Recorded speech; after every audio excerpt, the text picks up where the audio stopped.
2022. In accordance with LB 898, please be advised that a copy of the Open Meetings Act is posted at the back of the chamber by the northwest door. Let us all please rise for the Pledge of Allegiance, followed by a brief period of silent meditation. I pledge allegiance to the flag of the United States of America and to the republic for which it stands, one nation, under God, indivisible, with liberty and justice for all.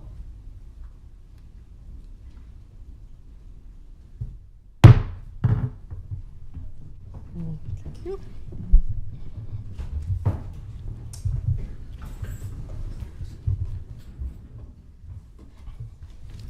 The order of the business of the City Council is as follows. The clerk will call the items on the agenda.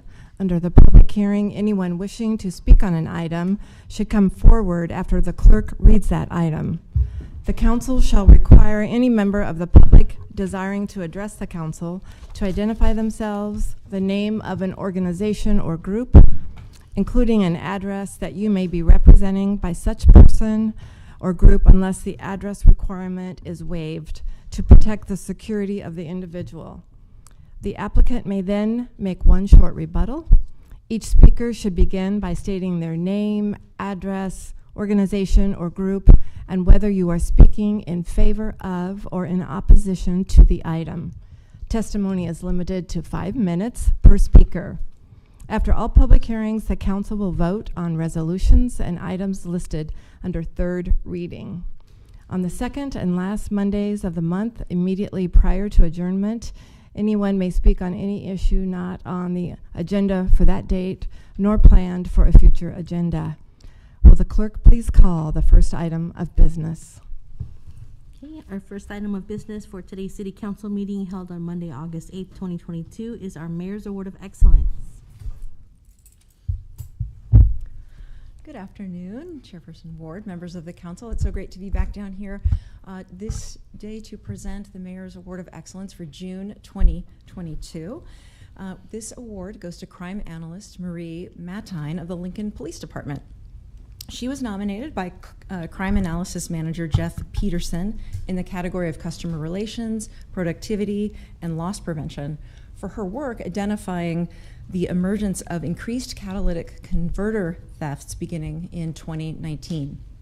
And back in November of 2019, well before catalytic converter thefts became recognized as a pandemic-related trend nationwide, Marie noticed a spree of 24 local thefts in just a matter of 2 months here in Lincoln.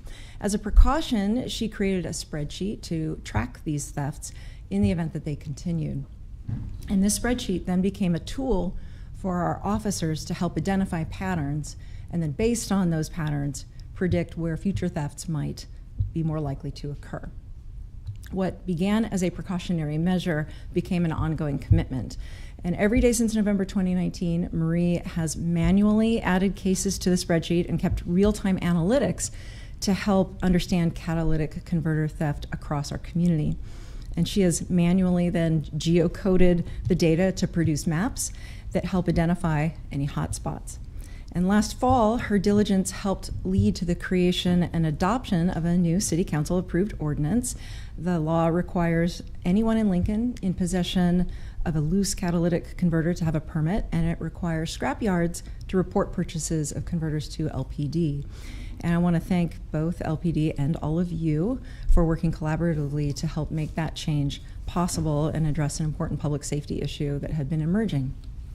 And when it comes to collaboration, we also want to lift up the fact that this spring, Marie and her LPD colleagues joined forces with the Omaha Police Department to combat these thefts.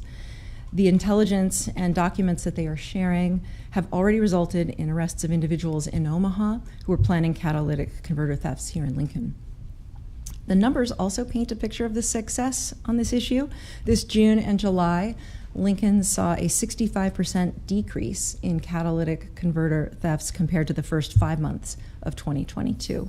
And that is likely the result of a number of arrests made in the past couple of months as LPD increased its focus on these crimes. A focus that Marie helped illuminate through her watchfulness and hard work. In his nomination letter, Peterson wrote, Marie is recognized at all levels of LPD and law enforcement partners for her outstanding commitment, dedication, loyalty, accuracy, and precision with everything she puts her fingerprints on. The Lincoln Police Department is fortunate to have Marie working as one of our coworkers, as she has proven time and time again to be a great asset. So I hope you'll now please join me in congratulating Marie Matine for her hard work and commitment to the city of Lincoln.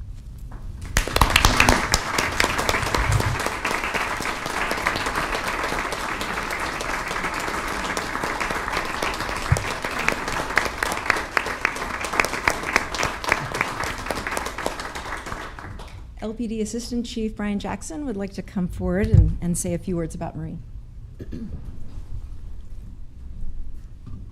Thank you, Mayor. And again, we appreciate your recognition of not just LPD staff, but staff citywide for the hard work they do. And thank you for the council for giving us this time and opportunity to recognize members of our staff, such as Marie. I had the luxury of having Marie work in a unit I managed in 2006. It was a narcotics unit. She was basically the office manager, did everything for everybody. An interesting thing about Marie and why she has such value is that if there's a nickname, if there's a car, if there's an address that's in a report, she will remember it months and months and years later. And so it is, I've heard that nickname before. Here's the report it came from. And in the narcotics world, it was a great benefit for our staff to be able to put those types of cases together. And as the mayor mentioned, it is well recognized throughout the department of Marie's value. The catalytic converters is just one example of many that she displays day in and day out of the type of work that she does. I know to the great appreciation to her manager, Jeff Peterson, and I especially know to the value of the Lincoln Police Department and the citizens we serve. Her effort is significant, and I think the recognition is long overdue. You have to buy a lottery ticket to win the lottery, so we have to do nominations to make sure she wins. But it is great, a great benefit and with great, well-deserved that she wins this award, and congratulations.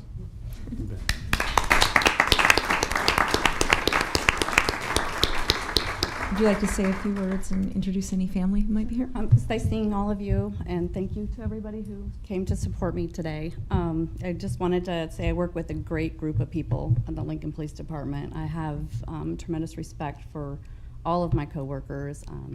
If it wasn't for the help of a lot of the officers in uniform and the investigators, we wouldn't have been able to put a task force together to help combat this, to effectively assist our citizens in not losing millions and millions of dollars. Hopefully we've got that curbed right now and we can move forward with that and fight other crime. But I also want to take a moment to thank my supervisor, Jeff Peterson. He has nominated me for this award, and he has been completely supportive of me through the last 2.5 years, and probably tirelessly and endlessly on his part, listening to me. I mean, talk about converters. But anyway, so thank you very much for the nomination. And also I want to thank my son Carson for coming today, and his girlfriend Sophie. So anyway, thank you very much for the award. Thank you. Congratulations.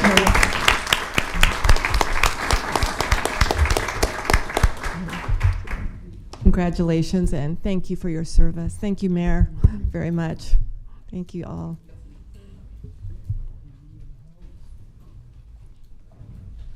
All right, very good. We'll wait till people have exited and move on. Madam Clerk, when you're ready. Okay. Our next item of business on today's agenda is our consent agenda, sections 1 and 2. Is there anyone that would like to comment on any of these items, sections 1 and 2? Seeing none?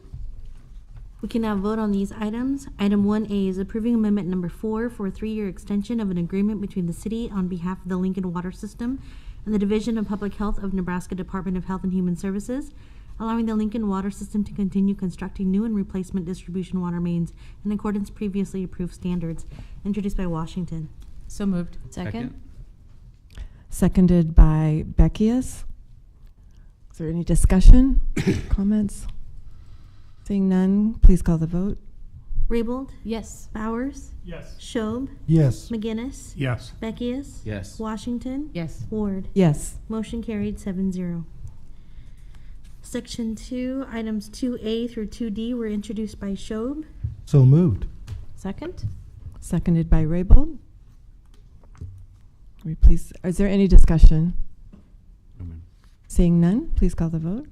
Beckius? Yes. Bowers? Yes. McGinnis? Yes. Raybold? Yes. Washington? Yes. Schob? Yes. Ward? Yes. Motion carried 7-0. Okay, that concludes our consent agenda. We shall move on to Section 4, Public Hearing and Liquor Resolutions.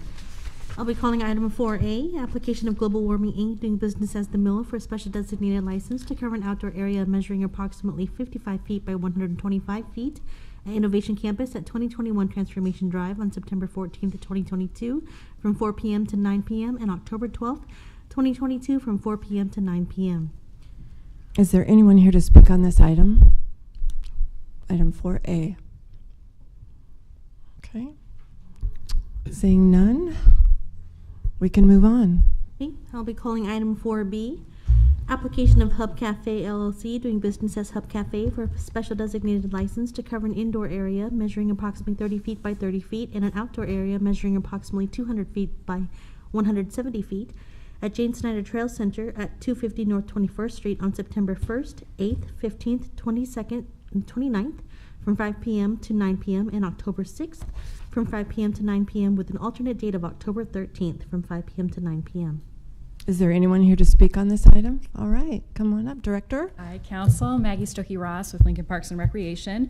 This is our partnership with Hub Cafe and the Lincoln Parks Foundation for our annual Hub and Soul concert series. So thank you for your support in the past, and we look forward to seeing you all at the Hub. Thank you. Any questions or comments? Councilman McGinnis. You said this is a series. How many are there? There's 5 Thursdays in a row 5 Thursdays? Yep. Okay. in September. Any other questions? Councilman Schob. No, thank you, Madam Chair. No questions. I'd just like to say this is a wonderful thing. I've been every year. Currently, I'm spending my Wednesdays at the Hub Cafe for the Hub Cafe Farmers Market. And the amphitheater is wonderful, and the food and the friendship and the camaraderie is great there. Thank I you. look forward to this Thursday event. Thank you. Look forward to seeing you. Any other comments or questions for Director? Councilman Beckius? Oh, ma'am. No? Okay, I just had a question. Are these that used to be in August and now they're September? It will be maybe cooler. That is the thought. That's the thought. Very good. And if next year we come for October, then There you'll we know know. what we're doing. Okay. Yep. Great. Thank you, Director. Thank you. All right, let's move on. Okay, I'll be calling item 4C, application of BDF LLC doing business as Captain Jack's for a special designated license to cover an outdoor area measuring approximately 625 feet by 300 feet at Polygon parking lot at 605 North 8th Street on October 8th, 2022 from 12 p.m. to 11 p.m. Is there anyone here to speak on this item? Great. Hello. Welcome. Hi. 15th year of doing this event. Got 5,000 runners this year, 34 states involved, 3 countries. They about $1,100 per team is what they spend in the city of Lincoln. Great. From the study that the people that run the market do. So, Could you state your name and address Kevin for the Reynolds. record? Okay. All right. Captain Jacks. Thank you. All right. Captain Jack. Thank you. Any questions for our applicant? Or the market to market, Yes. correct? Market relay. How long? Is it an all day? They run from Omaha Old Market to Lincoln State Market. They start running like 5 in the morning from Omaha. It's a relay, longest relay in the nation. And they finish up, we'll start serving about 3 o'clock, some beverage, and then they'll be over by about 11. Okay, thank you. Thank you. Party at your place. Thank you very much. Thank Yeah. Mhm. Party at his place. Yes, that's right. Long run. All right, we can move on. We can now vote on these items. Madam Chair, seeing no one else coming forward, I'd like to make a motion to approve items 4A through 4C. Second? Seconded by Councilwoman Raybold. Let's please call the vote. Beckius? Yes. Bowers? Yes. McGinnis? Yes. Raybold? Yes. Washington? Yes. Schob? Yes. Ward? Yes. Motion carried 7-0. Very good. That concludes our section 4. We'll move on to section 5, our public hearing resolutions. I'll be calling item 5A. Co-sponsoring the 2022 Veterans Day Parade and authorizing up to $10,000 in expenditures for the parade from 2022-23 contingency and city council reappropriation funds. Thank you for coming forward. My name is Antonio Marino, the commander for the Lincoln Veterans Parade, 7349 South 33rd Street. Roy Christensen, board member for the Lincoln Veterans Parade Group, 820 Cottonwood Drive. Great. Tell us a little bit about the parade and your request, please. All right, so the Lincoln Veterans Parade is, this year the theme is honoring women veterans, and the whole point of it is to honor and celebrate the service of our local veterans in the Lincoln, Lancaster, and all across southeast Nebraska.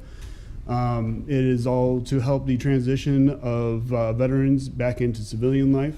And we are all a mix of veterans and civilians working together, learning each other's weaknesses and strengths to better our community. This year it is scheduled for November 13th from at 2 p.m. and it's on K Street from South 21st Street to South 14th Street. And just as a review, the Lincoln City became the co-sponsor of this Veterans Parade in 2017 in October when it was passed by the City Council. The first Veterans Parade was then a year later because it was too late in October to pull a parade together till then. And in 2018 was our first Veterans Parade. It was a rainy, cold, nasty day. We had probably a couple hundred people there. The City Council voted that year to support this effort and co-sponsor with $12,000. We've since reduced our ask to $10,000.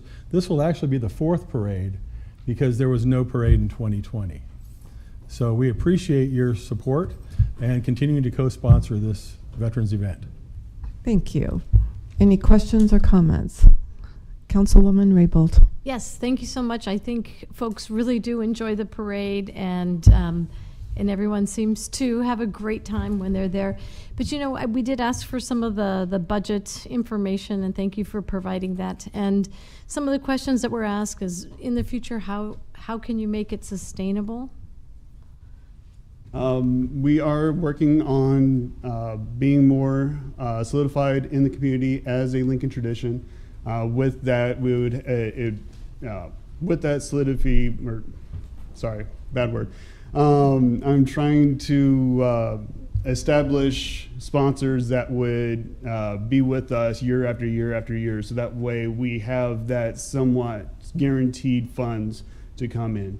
Right now, we do not have that.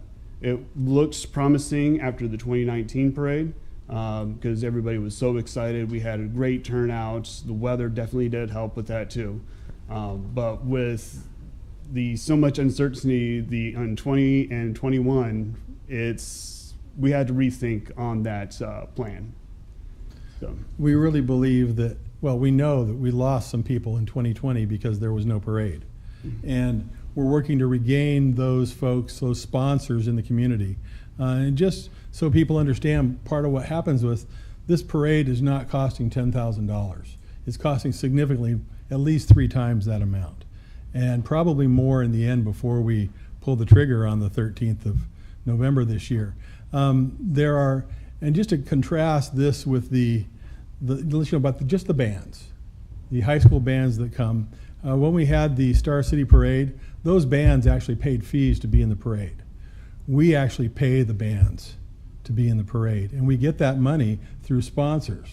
And Sand Hills Global is our #1 sponsor. They help, as well as other number of businesses in town. They'll commit to a certain amount of money and sponsor specific bands. So that's just one example of how we're building the parade. Yes. And I just have another question, because I did spend some time looking over it, and then I noticed one section was like $3,000 for donations.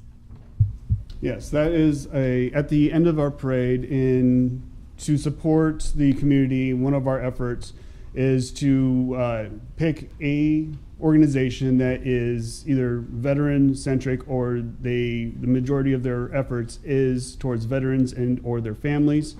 and we give a considerable donation to that organization.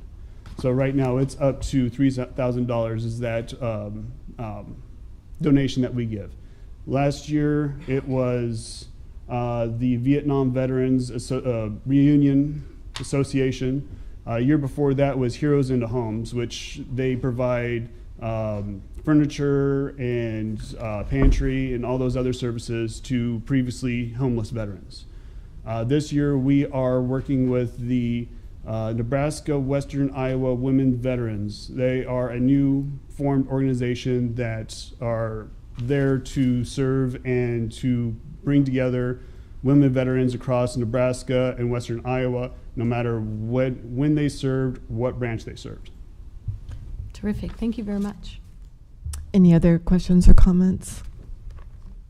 Councilman Shu. Thank you, Madam Chair.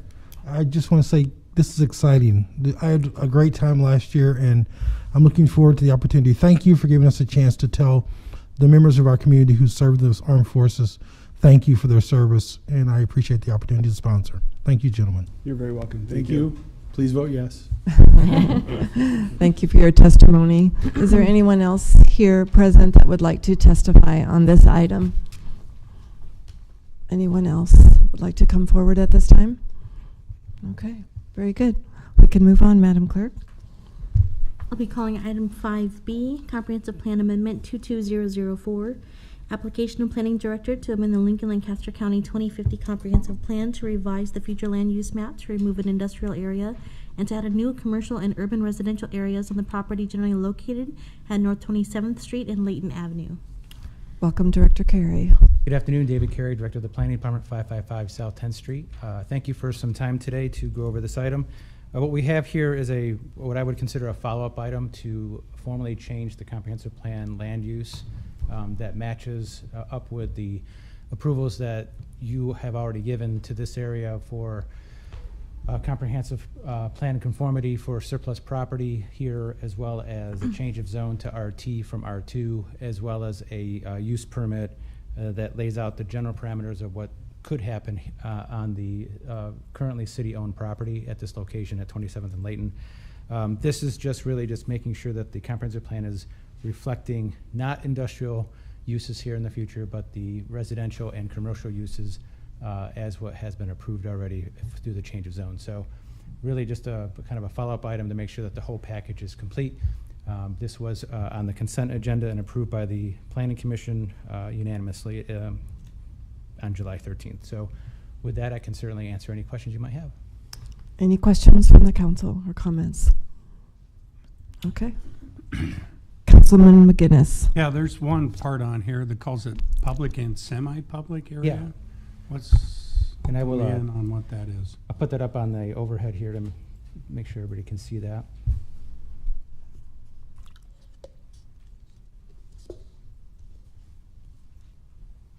So what you'll see here, so the area that I was just describing is in through here that currently in the plan is identified as industrial that we clearly want to not show as industrial for future land use. What Councilman McGinnis, you're pointing out is this area. We are proposing also to bring it to semi-public, mainly because that's where the LES substation is located.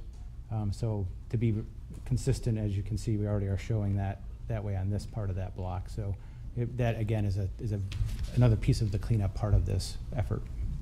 Okay. Any further discussion or questions from the council? Okay, saying none. Thank you very much. Thank you very much. Madam Clerk, can we move on when you're ready? Is there anyone else, I'm sorry, that would like to testify on this item? Okay, very good.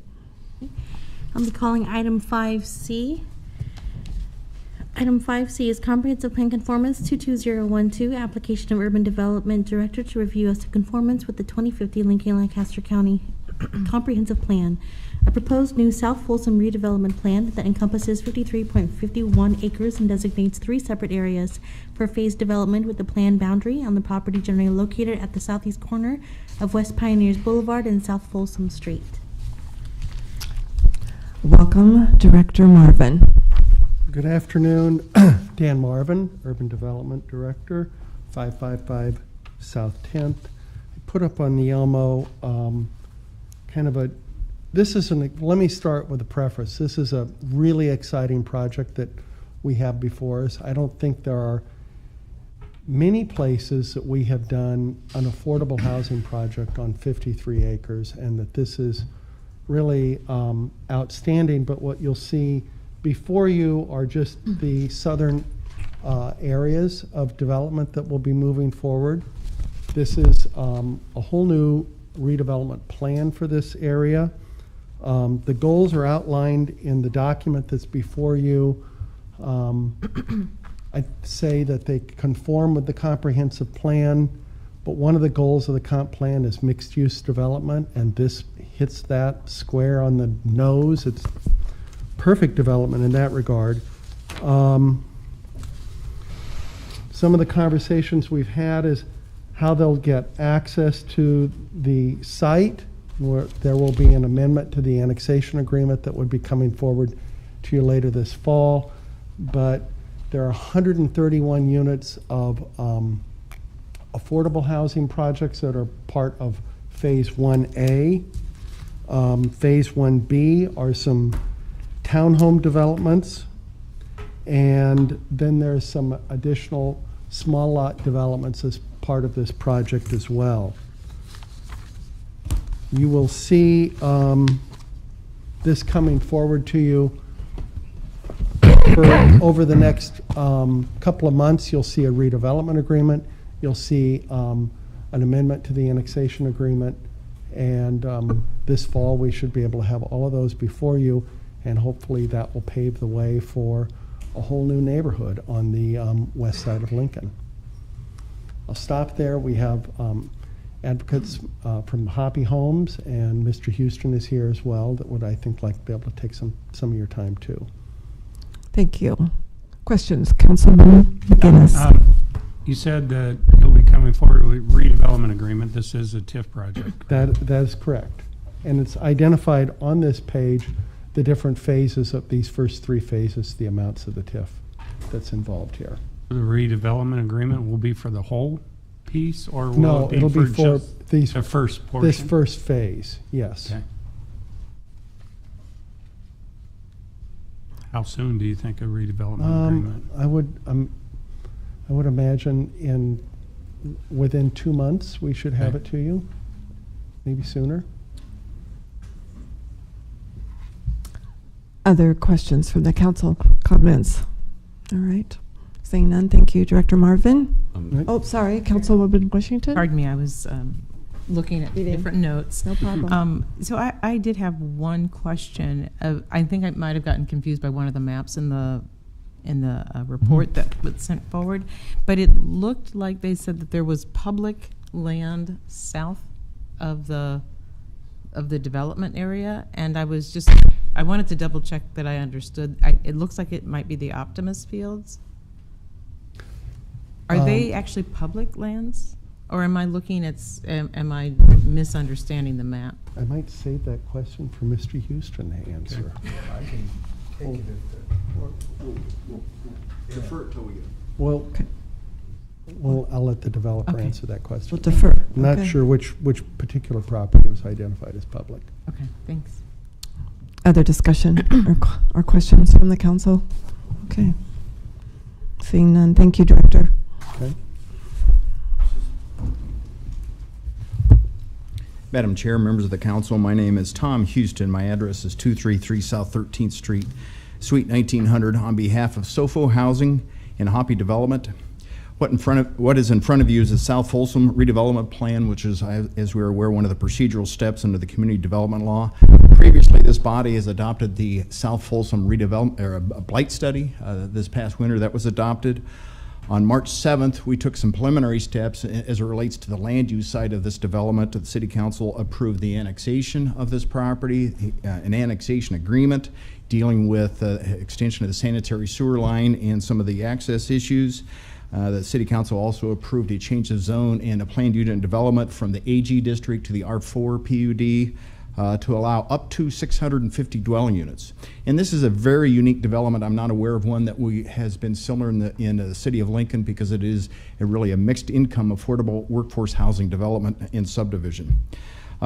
This past July, the Planning Commission did approve this redevelopment plan on July 13th as it was on the consent agenda.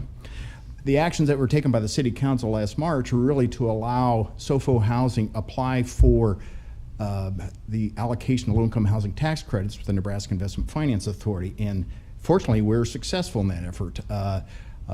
This development for Foxtel Metals is intended to be a phased development. The first phase will include really 4 sub-phases, one of which is an affordable housing, low-income housing tax credit project involving tax-exempt bonds for 131 dwelling units, and that's significant.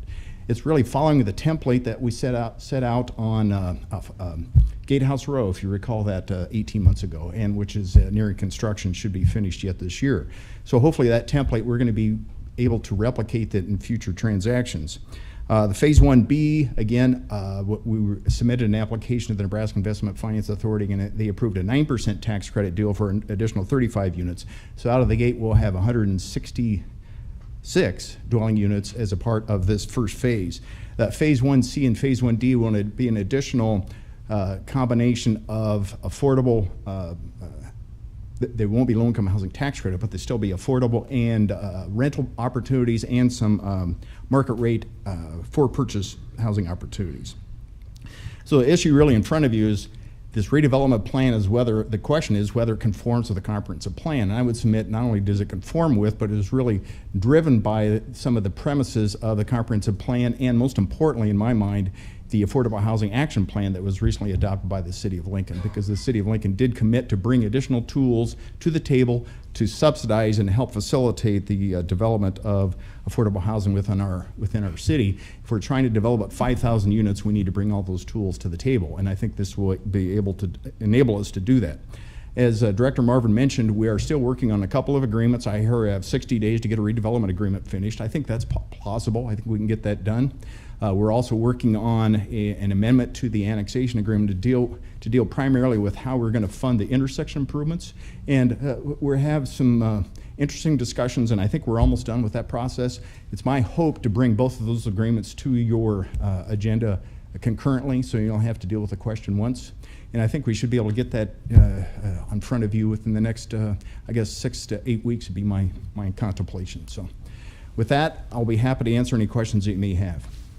Questions? Discussion. Councilwoman Washington. Thank you, Mr. Houston. I would like to ask you a question about the maps, just so I'm clear. I think it was on page 12 of your attachment. Yeah, the plan itself? The plan itself, and it looks like, and I think it's the color in the map is blue, where it shows it's public, and I'm just trying to understand the land ownership in that area, and it looks like there's ball diamonds underneath the color. You're right. That is the Optimus baseball field complex. Yeah, I think it's probably not the zoning map. It's probably the future land use map. That it should be a semi-public use, because it certainly is recreational public use. That'd be my anticipation of what the question is. Other than that, we will not have any other public property within this subdivision other than public rights of way for streets. All right, thank you. Other questions, comments? Councilman McGinnis. Yeah, question. Is this then changing the comp plan on that ground of the Optimus field? 'Cause right now it's AG, I believe. Yeah, it's AG, and but the comprehensive plan does show that generally South Folsom Street, south of Pioneers, all the way to south of Old Cheney is, a future growth area, and that's been in existence since the 2040 plan, that this was really identified as a growth area for the city. But this specifically area, this specific 41 acres where Foxtel Metals will be developed, has always been targeted as mixed use, but emphasis on urban residential use for the 40 acres that are really constitute the heart of this redevelopment plan. Any other discussion or questions for our applicant? Okay, seeing none, thank you very much, Mr. Houston. Okay. I'm going to try not to repeat what's been said before. I'm Fred Hoppy. I'm from Hobby Development, and I live at 1600 Stony Hill Road, Lincoln, Nebraska. We'd like your support and approval of this general redevelopment plan. Mr. McGinnis, I think they changed the comp plan when we changed the zone and put a PUD in place. So this talks about what we're going to specifically do with the property, but I think the general comp plan's been previously changed to facilitate this development. We've been working on this development for well over a year, more than that. And I want to say that particularly as it sits now, it's kind of a collaboration between Hoppy Development and Hope Church. We acquired ground from the Optimist, which was the ground between Hope Church and those ball fields. And then once we had that ground, we knew we wanted to put affordable housing on it. So we went to Hope Church and worked with them for 4 or 5 months to develop that mixed income neighborhood with a little commercial. It's got townhomes, various kinds of uses on it, straight apartments, townhome, row-style housing, and single-family housing. So it was a collaboration, and we're pretty proud of it. But also, coming right out of the affordable housing plan, the financing we used is pretty unique. Mark Hansen helped us set up the original financing. Mark being the predecessor, or now the executive director of CDR, the Community Development Resources, which is a CDFI now available for affordable housing in Lincoln. And most likely, this project is going to be, if not their first financing endeavor, one of their earliest. But the financing was a collaboration of a commercial bank, and in the next phase, or the starting phases of the development, will be using CDFI. But a commercial bank for the acquisition of the ground, a loan from Lincoln Community Foundation, and then us developers through inequity. So that was how it was financed. And this next phase will be financed, the next phase, which is the acquisition of the Hope Church ground and the imposition, or the putting in the infrastructure, will be financed with CDR, a grant from the Lincoln Community Foundation, and us. So we're pretty proud of this. We have a couple projects immediately on the books, actually 3. The first one is a 131 unit straight affordable housing multifamily project, a bond deal 4%. It follows the template, as Tom said. We tried to set up a template when we did Wyuka, which was, we call Gatehouse Rows. And we're following that template now on 131 unit. We have a tax credit allocation for that. We also put in for 35 kind of a row home style townhomes, 35 unit, 9% low income housing tax credit project. That got an award as well. So we're sitting poised with 2 awards. We also have an application in for grant financing to help develop single family workforce housing. And that's with DED at the moment, and we don't have a result on that. So anyway, the redevelopment general plan for this whole area is before you. We'd like the support, so when parts come up, we could come back and get it amended to work with that. It truly is our intent that it be a mixed use, affordable community that really serves a bunch of housing need in this community. So we'd appreciate your support. And I'd answer any questions. Questions for Mr. Hoppy? Okay? Seeing none, thank you. Thank you. Very much. All right. Is there anyone else here that would like to testify on this item? Anyone else on this item? All right. Seeing none, we can move on. Okay. I'll be calling item 5D, Use Permit 141B, application of CNS LLC to amend Use Permit 141 to reduce rear setback on the affected property from 40 feet to 25 feet to allow for development of an office building on the property generally located at 5601 Union Hill Road. Welcome. Good afternoon, Council. My name is Corey Randa, and I'm speaking on behalf of Shimmer Architects at 333 South 21st Street. This is a rather challenging site that we were wanting to reduce the rear yard setback from 40 feet to 25 feet to meet the existing easements from LES. If I can put it up on the projector. Here's the location of the site.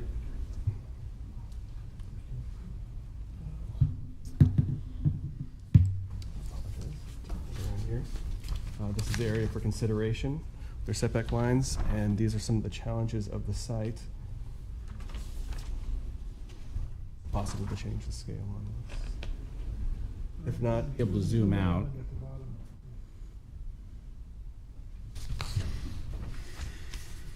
might be zoomed all the way out as is. But these are the LES setbacks. This is the existing 25-foot easement by LES, and then they also have this 25-foot overhead clearance for their overhead electrical lines that create challenges on this site.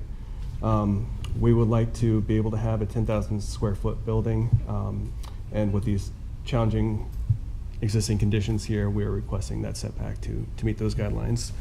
And here is what our proposed site would look like with the 25-foot rear yard setback here. Any questions? Questions for our applicant, Mr. Councilman Beckius? One-story building? One-story building, yes. Okay, thank you. Other questions? Okay, No. seeing none, thank you very much. Thank you. Appreciate your time. Thank you very much. Oh, Councilwoman Washington? Yes. I'm looking at 3 screens. Sorry. Not really a screen, a book. Can you tell me a little bit, you've asked for the setback on the east? On the east, On the yes. east side, and I see that there's residential housing there already, and I wanted to know about screening. Are you increasing your screening? There will be landscape and screening done.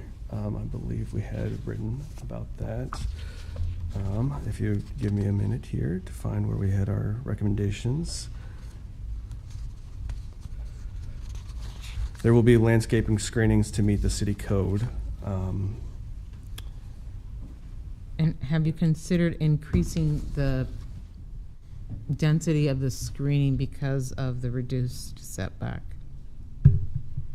I do not know if that was considered. I apologize. I don't know if it was in our notes here. I'm representing my boss who is out of the state today, so I would have to look through here to determine that. I apologize. Any other questions? Councilwoman Raybold? And because it's a change of use for this parcel, were the neighbors informed of what was being planned? They were informed. Okay. As what I have been told, yes, they have been. And did they have any comments or suggestions? There has been no negative feedback from what we have been informed of. All right, thank you. Thank you. Other questions? Councilman McGinnis? How big a building are you putting on the lot? I believe we wanted to have a 10,000 square foot building here. One story. One story, yes. How big's the lot, do you know? I have, the dimension lines are on this drawing here.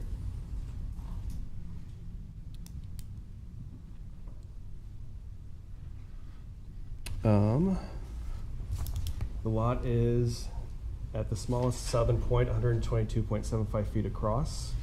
And then the longest run north to south, continuous, is 269.86 feet. But there's a little corner setback there as well.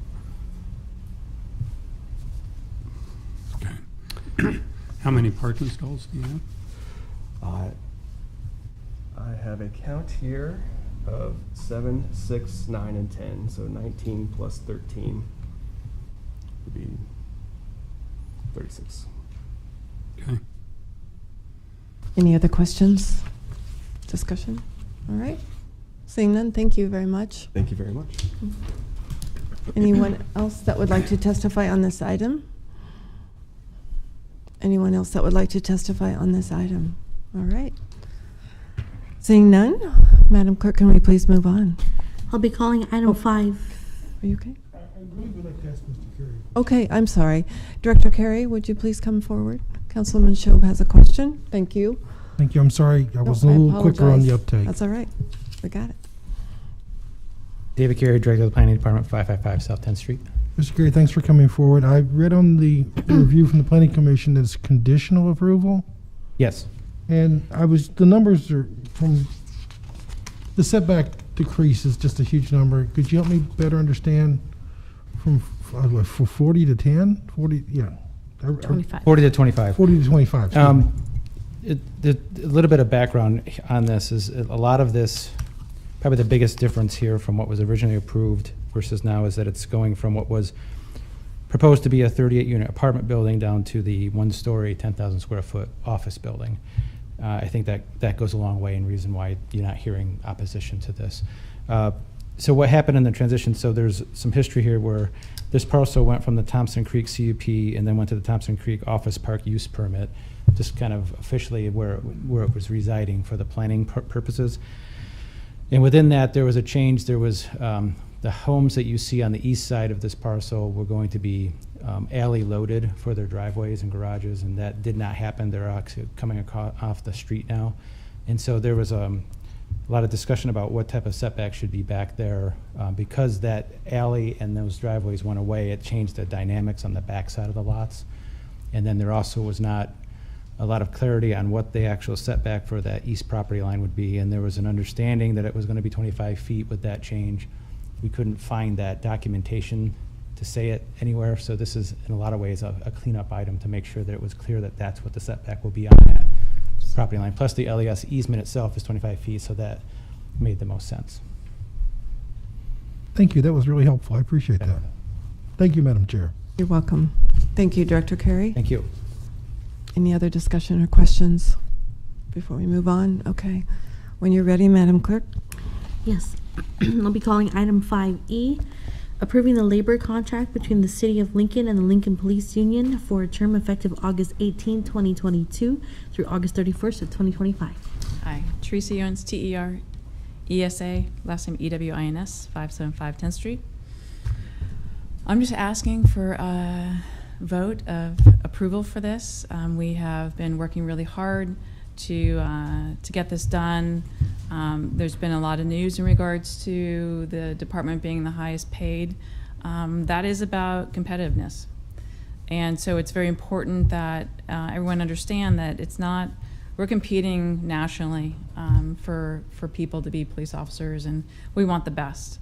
And in order to get the best, we need to have contracts like this in order to attract people. And it's not just new police officers, but it's also laterals.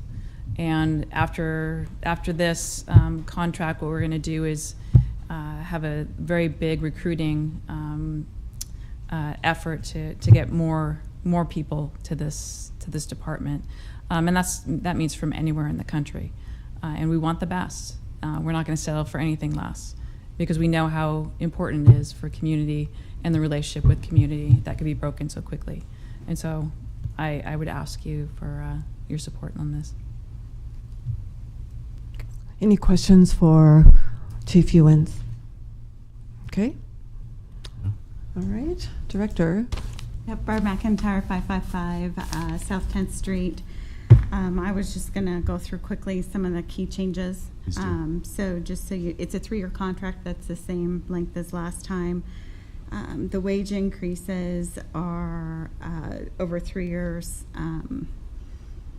8% for police first year, 10% for sergeants first year, and then it balances out second year, 6.5 for officers, second year, 4.5 for sergeants, and 3 for both. And then we have the lump sum proposal, and third year that tiers down based on date of hire.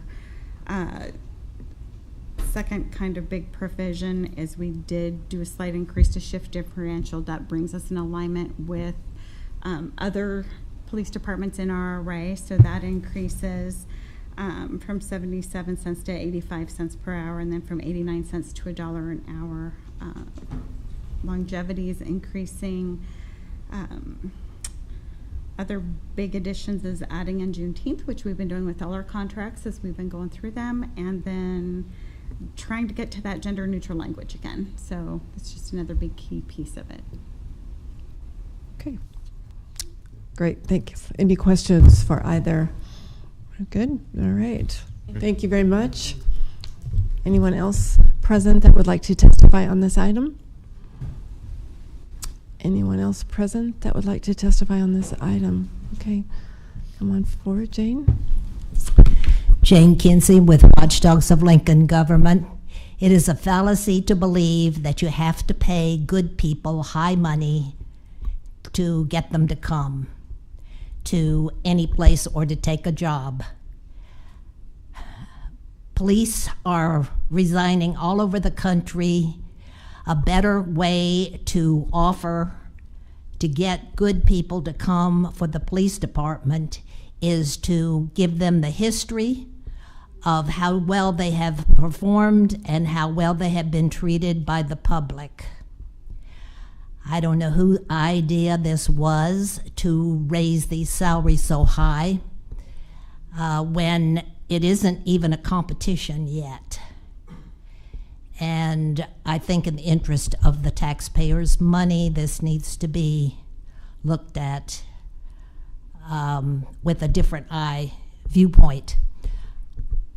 I think you probably have already approved it. You aren't discussing it, but for taxpayer input and for how people will feel about this quick decision without any input from, it was the idea of the police union, was it the idea of the police chief, was it the mayor's idea, or what? I think that the public needs to know more about this and how it was arrived at. Any questions for Ms. Kinsey? Comments from, okay, thank you, Ms. Kinsey. Anyone else present that would like to testify on this item? All right, seeing none, may we move on, please, Madam I'll be Clerk. calling item 5F, approving the interlocal cooperation agreement between the city on behalf of the Lincoln Police Department and the Nebraska State Patrol for Lincoln Police Department's utilization of space within the patrol's headquarters located at 4600 Innovation Drive. Hello again. So this is important in many ways because we have our teams. We have 4 teams and we have substations. This is part of that agreement with NSP that has been our partner and a very good partner through the years. They've agreed to allow us to be in their building. It's really, some of this police work is difficult sometimes when you just have one location to go and do everything from police reports and having downtime, using a restroom. Lincoln is large, and so we have these locations so officers can go there and do their work without removing them from the community in which they're supposed to be responsible for patrolling. That's very, very important for us, and so this is one of those agreements that we have signed with NSP, and I really appreciate their work and agreeing to do this with us. Any questions for Chief Ewens? Comments? Okay. No. Seeing none, thank you very much. Anyone else present that would like to comment on this item? Anyone else present to comment on this item? All right. Seeing none, Madam Clerk, let's move on. We can now vote on these items. I'll be calling item 5A, co-sponsoring the 2022 Veterans Day Parade and authorization up to $10,000 in expenditures for the parade from 2022-23 contingency and city council reappropriation funds. Introduced by Show. So moved. Second. Seconded by Beckius. Madam Chair, I'd like to make a motion to amend. Second? Second.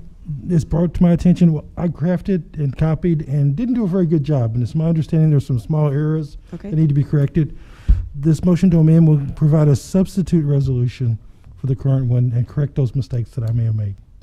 Thank you very much. It was seconded by Washington. Can we please call the vote?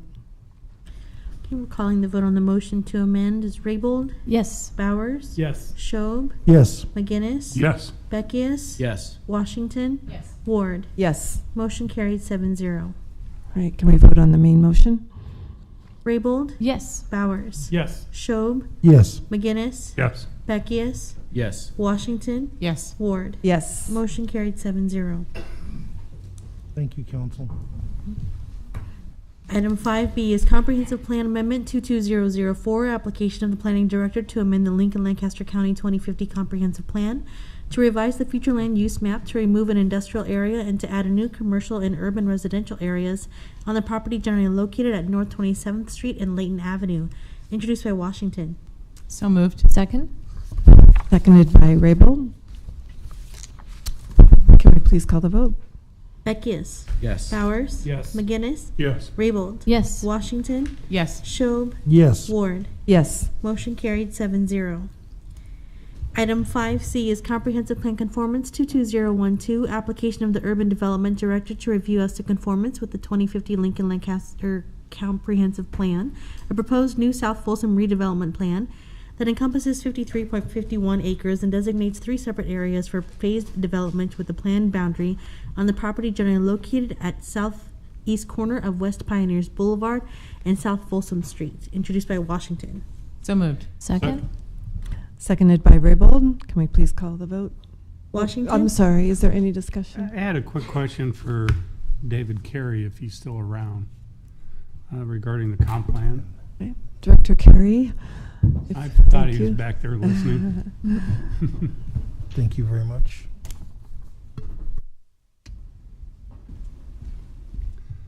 So what we're voting on are just those 52 acres, right? To change the comp plan to the PUD for this project? Yes. Doesn't change any of the surrounding uses or? So what, you're approving the PUD in the sense of the project. The question came up earlier about the future land use in the comprehensive plan. So we're consistent with that already. So there's really no conflict there. So that's an unnecessary change, I guess is the way to put it. Okay, so we're just approving putting the PUD into the comp plan. Yes. Well, if you're approving the PUD. Okay. We're not voting Not the on a PUD. redevelopment of It's the redevelopment plan that you're taking action on, but it's the, Would you mind if I made a statement? Yeah. I go think ahead, that clarify this. as a former planning commissioner, I believe that what we're doing is we are saying that the PUD conforms with the comp Yes. plan. Yeah, that's the action, sorry, I misspoke about the PUD. It's okay. okay. And then, so the ground south of this, which is the Optimus, Mhm. is in the comp plan to be open green space, correct? Currently, that's how it's shown in the comprehensive plan, yes. Okay, so if they wanted to expand, for some reason the Optimus decided to sell and they want to expand this project, they would have to come back in and change all the comp plan and the zoning and everything. Yes. Okay. Okay. Okay, all right, good. Mhm. All right, thank you, Director Carey. Any other questions on this issue? I just wanted to make a comment, Yes.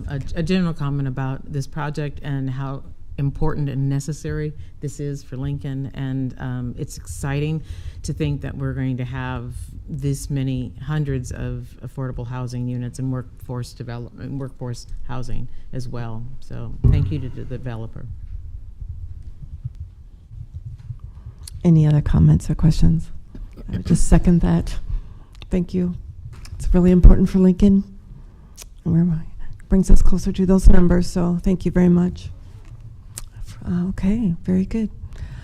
May we move on, Madam Clerk? Item 5C. I think we need. Can I go ahead and call the vote on that? Yeah. Okay, Washington, Yes. McGinnis, Yes. Raybold, Yes. Schob, Yes. Bowers, Yes. Beckius, Yes. Ward. Yes. Motion carried 7-0.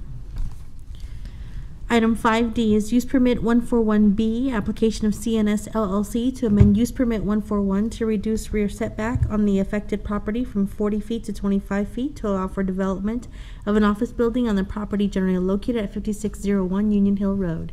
Introduced by Washington. So moved. Second. Seconded by McGinnis. Is there any discussion? All right, Madam Clerk, please call the roll. Bowers, Yes. McGinnis, Yes. Washington, Yes. Raybold, Yes. Schob, Yes. Beckius, Yes. Ward. Yes. Motion carried 7-0. Item 5E is approving the labor contract between the City of Lincoln and the Lincoln Police Union for a term effective August 18th, 2022 through August 31st of 2025, introduced by Washington. So moved. Second. Seconded by Beckius. Is there any discussion? Councilman Beckius. I'll support this motion. As law enforcement agencies around the state continue to increase wages, it's imperative that Lincoln remains competitive. The Lincoln Police Department is a top-tier agency, and making it the best-paying law enforcement agency in the state will do much to make sure public safety remains a top-tier priority in our community as well. Any other discussion? Councilwoman Washington. I wanted to add to what Councilman Becky has said, and I agree with what he said. It's not just about the salary. It's about the other benefits that have been negotiated, the other parts of the contract, and the ability that LPD has to recruit with a whole slate of items. It's not just the salary. It is also the ability to transfer retirement credits over into this department. And all of these things will help us to recruit the force that we want and that we need in Lincoln. And so I have no problem supporting this contract for the next 3 years. Councilman McGinnis. Okay, being third, they've all said the good things. I'll continue with the good things as we go down the line here. Public safety by far for Lincoln is really important. And to have the top-notch police officers or staff behind it is very important in the quality of staff that we need to have to run the Lincoln Public or the Lincoln Police Department is paramount. And I'd say in paying them more, that's like you said, it's just part of the deal. It's just showing them that we really are standing behind them, and we need what they can come forward and tell us what they need, and we'd be glad to help them with a lot of items moving forward. But again, public safety for Lincoln, Nebraska is probably one of our most important assets that we have, and we need to keep it.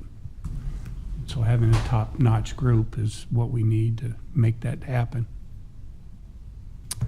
Councilwoman Raybold. Well, I'd like to say the City of Lincoln is incredibly proud of fully funding our police. It is a tradition that has delivered top quality public safety for more than 24 years, and it's something that we intend to continue to stand by, and we're grateful for the tremendous service that our law enforcement officers deliver. Any other discussion or comments? Ditto. Ditto, yeah, that's exactly right. Okay, very good. Seeing none, Madam Clerk, call the roll, please. Bowers, Yes. McGinnis, Yes. Beckius, Yes. Raybold, Yes. Washington, Yes. Schob, Yes. Ward. Yes. Motion carried 7-0. Thank you, Chief.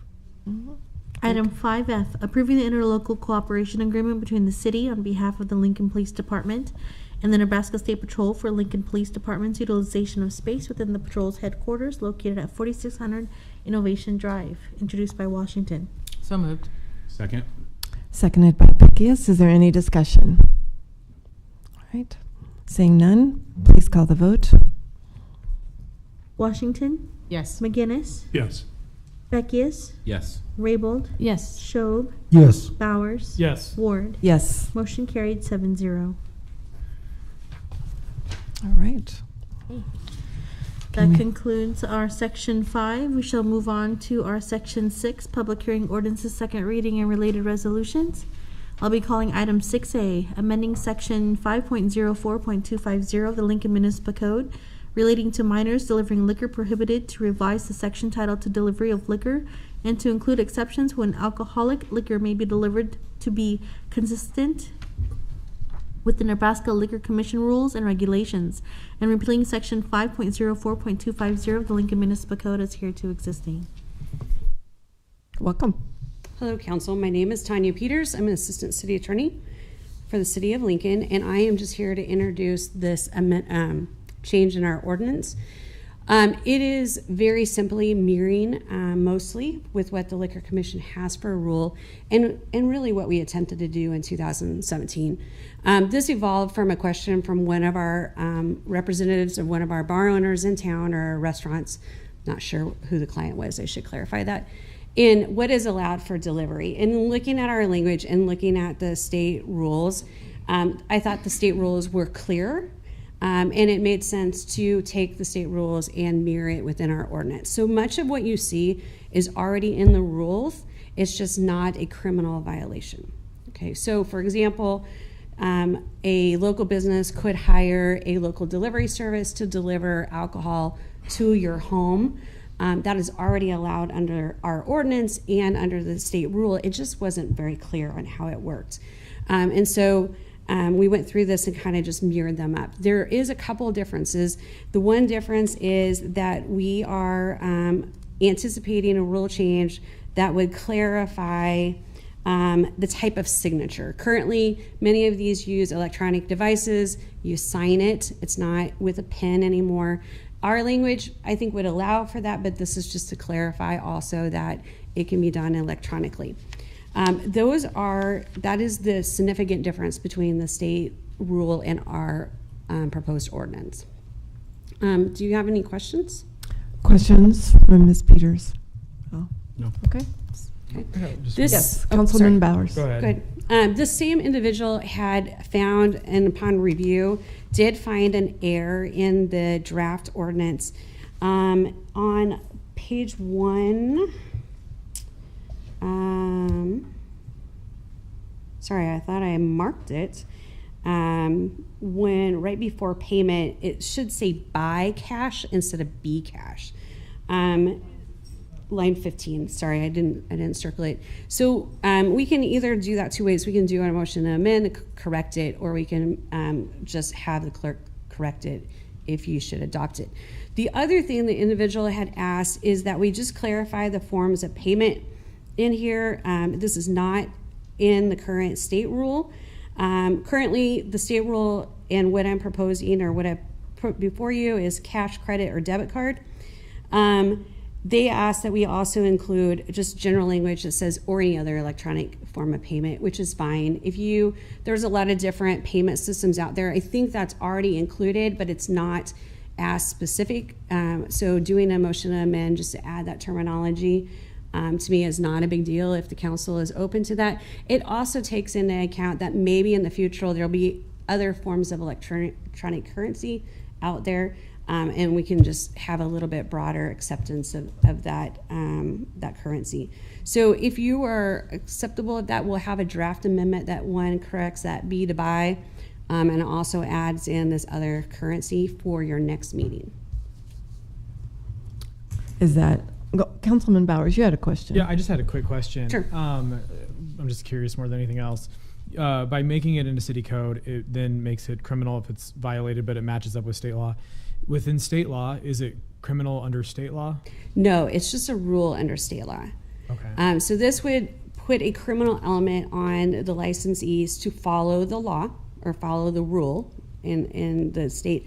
It also would make it a criminal violation, for example, to use the minors inappropriately, which is not under state law. That's just a rule. So we've had that minor provision as an ordinance already, and so we're just kind of fixing that section and we're adding in the delivery or modifying the delivery. The other option you could do is just eliminate this whole ordinance provision and rely upon the state rule. No criminal violation. Oftentimes, those take a while to work through the system. Some of those violations are out 6 months, a year, or more, depending on when the Liquor Commission can take care of those. This just provides a faster option to bring them in compliance with what we would say a law. So just to clarify, because I think I probably didn't have my coffee this morning, and that's why I'm struggling here for a second.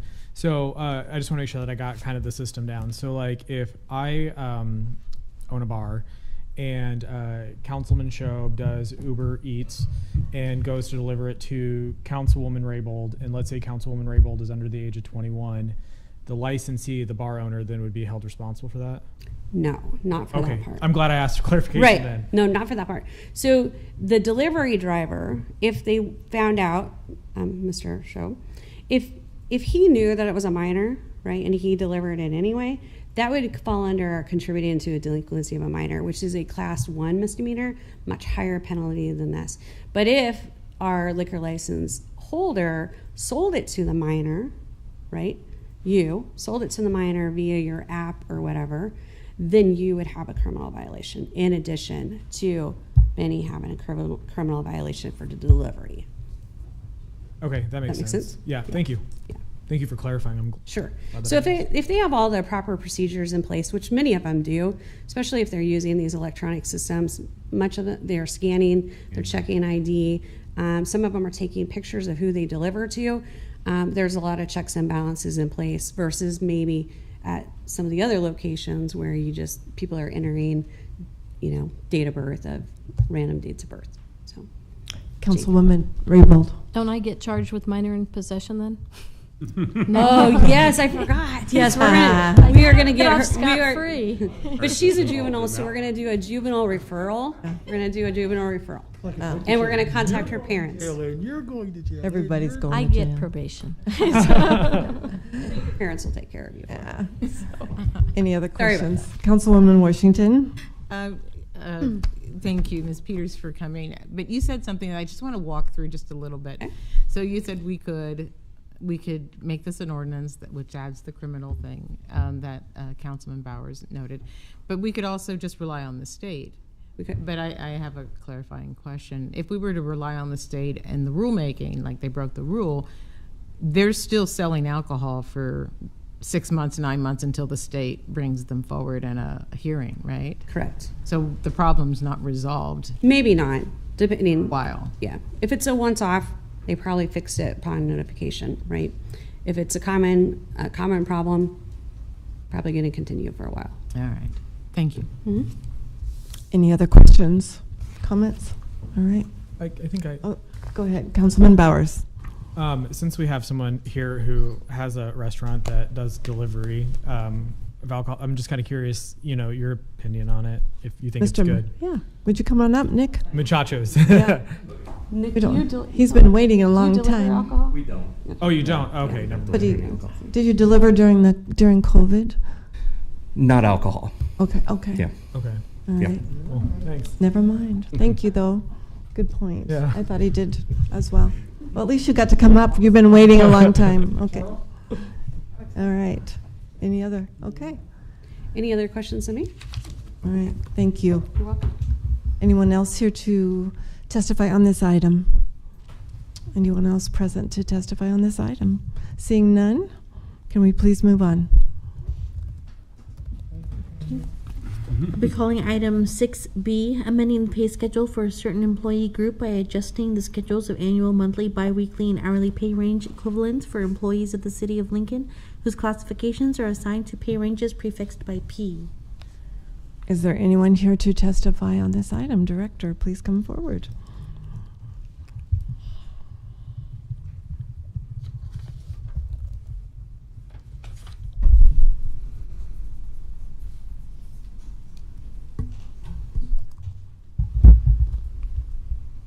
Pull up my sheet here.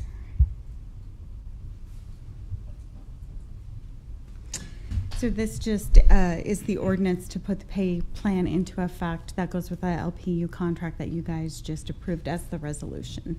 Okay. So that's the first year. It's 10% for sergeants and 8% for officers. Any questions for Director McIntyre? All right. Oh, Councilman Shobe. how will this work as a recruiting tool for you and the department? So the way that the salary works for us as a recruiting tool is it establishes or distinguishes us from other agencies when they're looking at the kind of work they get to do and associated with the salary levels. Lincoln has a broader, our officers are generalists, and so by paying them a little bit higher, we're recognizing that we're expecting a little bit more out of them, and it also helps us recruit the talent that wants to do that in. It supports the other actions we put in place already where they can, as was mentioned earlier, buy into the pension plan if they've been in another agency. So it really helps us go out to the marketplace, tell our story, tell about the great work that they get to do, how it's different, and how we recognize those differences with the pay plan. Thank you. Thank you, Madam Chair. Other questions? I have a question, Director. So part of what I considered, and I talked to a couple of my colleagues about, was an idea that was brought to some of us about putting a budget item into LPD for recruitment, and it didn't get a lot of interest. So tell me why you think it's better to have a recruitment effort out of human resources versus out of an agency. I guess I'm interested in your philosophy of that.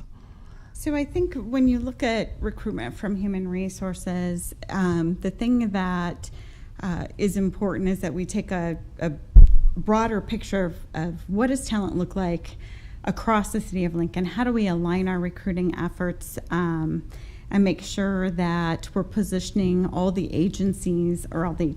departments, sorry, slipping back into Nebraska stuff, departments to be successful, and that we do that from a holistic standpoint. We know that just as the LPD is very critical and important to the work we do with the city, so is nurses in our health department and other things like that. So we want to make sure that we are supporting all the departments in all the areas and providing the funding, the appropriate pay plans to attract talent. And HR is uniquely positioned to do that because our programs do cross departments. I appreciate that. Part of what we learned from this idea brought to several of us was that other police departments, there I go, police departments across the country actually do have line items for recruitment in law enforcement agencies, departments. So I was curious as to your view. Here comes Chief Ewens. I'd be interested in her view as well. She and I did talk about it. That's good. I appreciate yeah, the help. Yeah. Come on up and join the Yeah, party. I didn't think you got very far, Chief. Phone a friend. Yeah, yeah. Phone a friend. What was that? Phone a friend. Okay. Actually, I heard it on the speaker outside, so here I am. Well, talk to me about HR versus recruitment as a line item budget. You know, you and I had that discussion, and then it went away. Well, you know, I mean, no matter what, everything is a partnership. And if we have a strong HR, we're doing recruitment. You know, as I said when I first came in this department, that recruitment is actually about our people getting the best because they know who those people, they know what it takes. And so I don't, as I told you before, I don't feel that we need to have a line item because we've already committed both financially and in our planning moving forward. HR is a great partner in that. And so it's just a working relationship.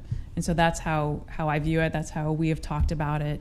But I mean, of course, I always, you know, I don't want to say no to a line item, but, you know, the fact of the matter is. Right, yeah. Right, but the fact of the matter is the city has been very generous. We feel that we're in a really good spot.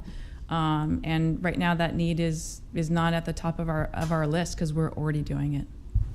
And I know I'm digressing from this item, but why we had both of you, it seemed very relevant. So, Well, and I think our hope with the lump sum, and feel free to add on, was that we could accomplish two things with that. One is retain the talent we have, right? That's just as critical as bringing that new talent that comes through the door every day.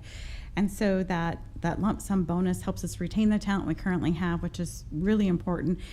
But it also acts as that recruiting tool also for helping us bring in that new talent, because as we're out talking to that new talent, That is a distinguisher we have with LPD to draw that talent to us and talk to them about that incentive that they would get offered in 2024 in August, the last pay period of August of 2024. And I know it tears down based on hire, but again, we want to recognize, we want to use that as kind of a dual tool to both retain and pull in that with our hiring. I can appreciate that. Okay, thank you. Thank you both. Oh, thank you. All right, we'll keep talking. All right, sounds good. Thank you very much. All right, anybody present that would like to comment on this item as well? All right. Seeing none, whoops, Ms. Kinsey.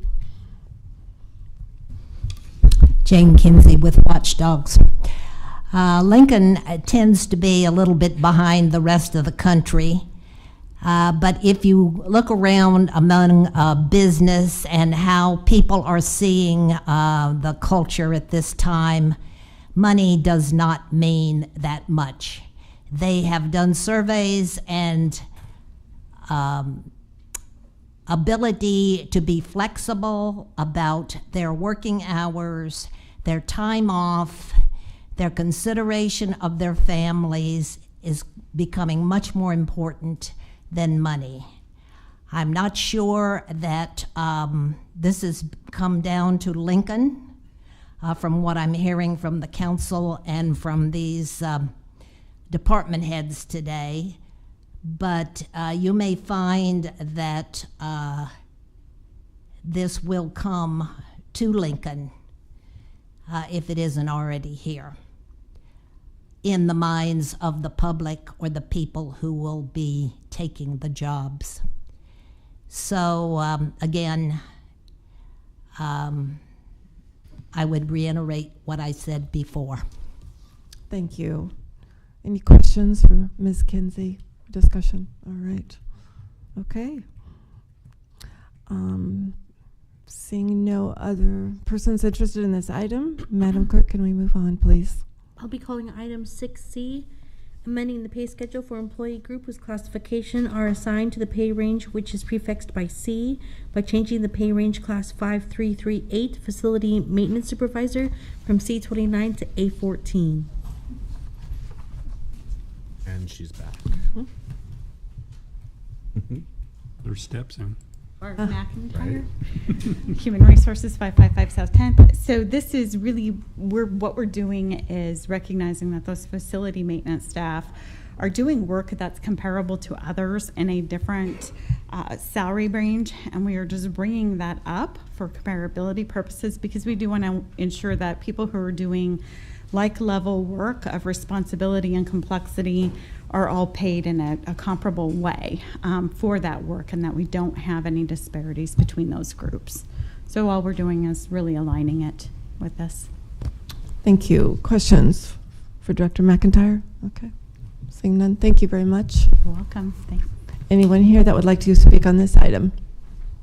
Right. Seeing none, let's move on. I'll be calling items 6D and 6E together. Annexation 22005, application of David Miller and Doreen Miller to annex approximately 2.65 acres, more or less, and adjacent rights-of-way on property generally located at South 88th Street and Pioneers Boulevard. And the related change of zone 22008, application of David Miller and Doreen Miller to change from AGR Agricultural Residential District to R1 Residential District on property generally located at South 88th Street and Pioneer Boulevard. Nathaniel Burnett, Rig Engineering Group, 601 Old Cheney, Suite A, here in Lincoln. This project, approximately 2.65 acres, change of zone from AGR to R1 with an associated CUP. It's located just north of Pioneers, east of St. Mark's Methodist Church, and is proposing, north is up, 8 lots within this little cul-de-sac, unanimously voted on consent agenda at Planning Commission. If there's any questions specific to this, I'm more than happy to answer them. Questions for the applicant? Nope. No questions? All right. Very radical. Thank you very much. Thank you. Anyone else present who would like to testify on this item? Anyone else present to testify on this item? All right. Seeing none, let's move on. I'll be calling item 6F, Annexation 22008, application of the City of Lincoln, Lancaster County Planning Department to annex approximately 2.6 acres, more or less, on property generally located at Northwest 48th Street and West Vine Streets. Good afternoon, David Carey, Director of the Planning Department, 555 South 10th Street. I'm going to put this up on the overhead, I think it'll help explain what we're dealing with here. What we have is a proposal to annex the southern right-of-way of West Vine Street. I will orient you to the area that's already been annexed to the north here. This is the new Northwest High School site that is going to open in 1 week. So there's a lot going on out there, including the construction of West Vine Street. So what we're doing here is kind of catching up to everything that's been happening out there and making it clear that the right-of-way of the road, the new road, is actually inside the city limits as well. That will clarify maintenance and operations between county engineer and city LTU. So that's really what this is for. It was approved as part of the consent agenda with the Planning Commission, and I can take any questions that you might have. Questions for Director Carey? All right. Seeing none, thank you very much. Thank you. Anyone else present to testify on this item? All right. Seeing none, let's move on, Madam Clerk. I'll be calling item 6F, Annexation 22008, 6G. Item 6G, Text Amendment 22005, City of Lincoln Planning Department proposed to repeal Lincoln Municipal Code Section 27.67.065 pertaining to parking in the O3 zoning district. Yes, David Carey, Director of the Planning Department, 555 South 10th Street.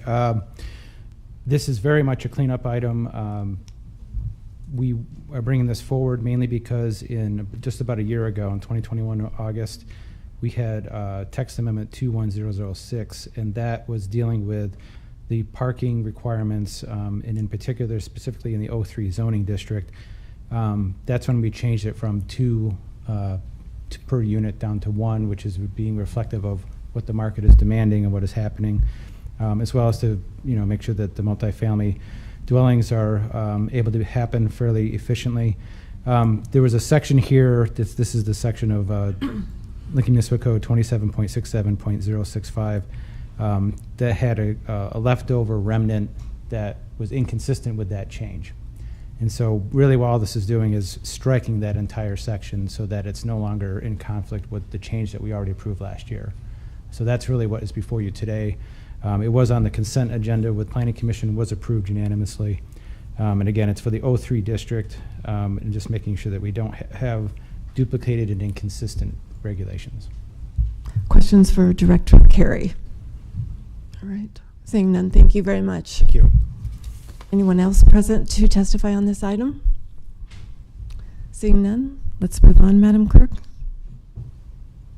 I'll be calling item 6H, Street and Alley Vacation 22005, application of Lincoln Planning Department Director to vacate those parts of County Road 1208 South Street within city limits generally located north of Van Dorn Streets between South 98th Street and South 84th Street.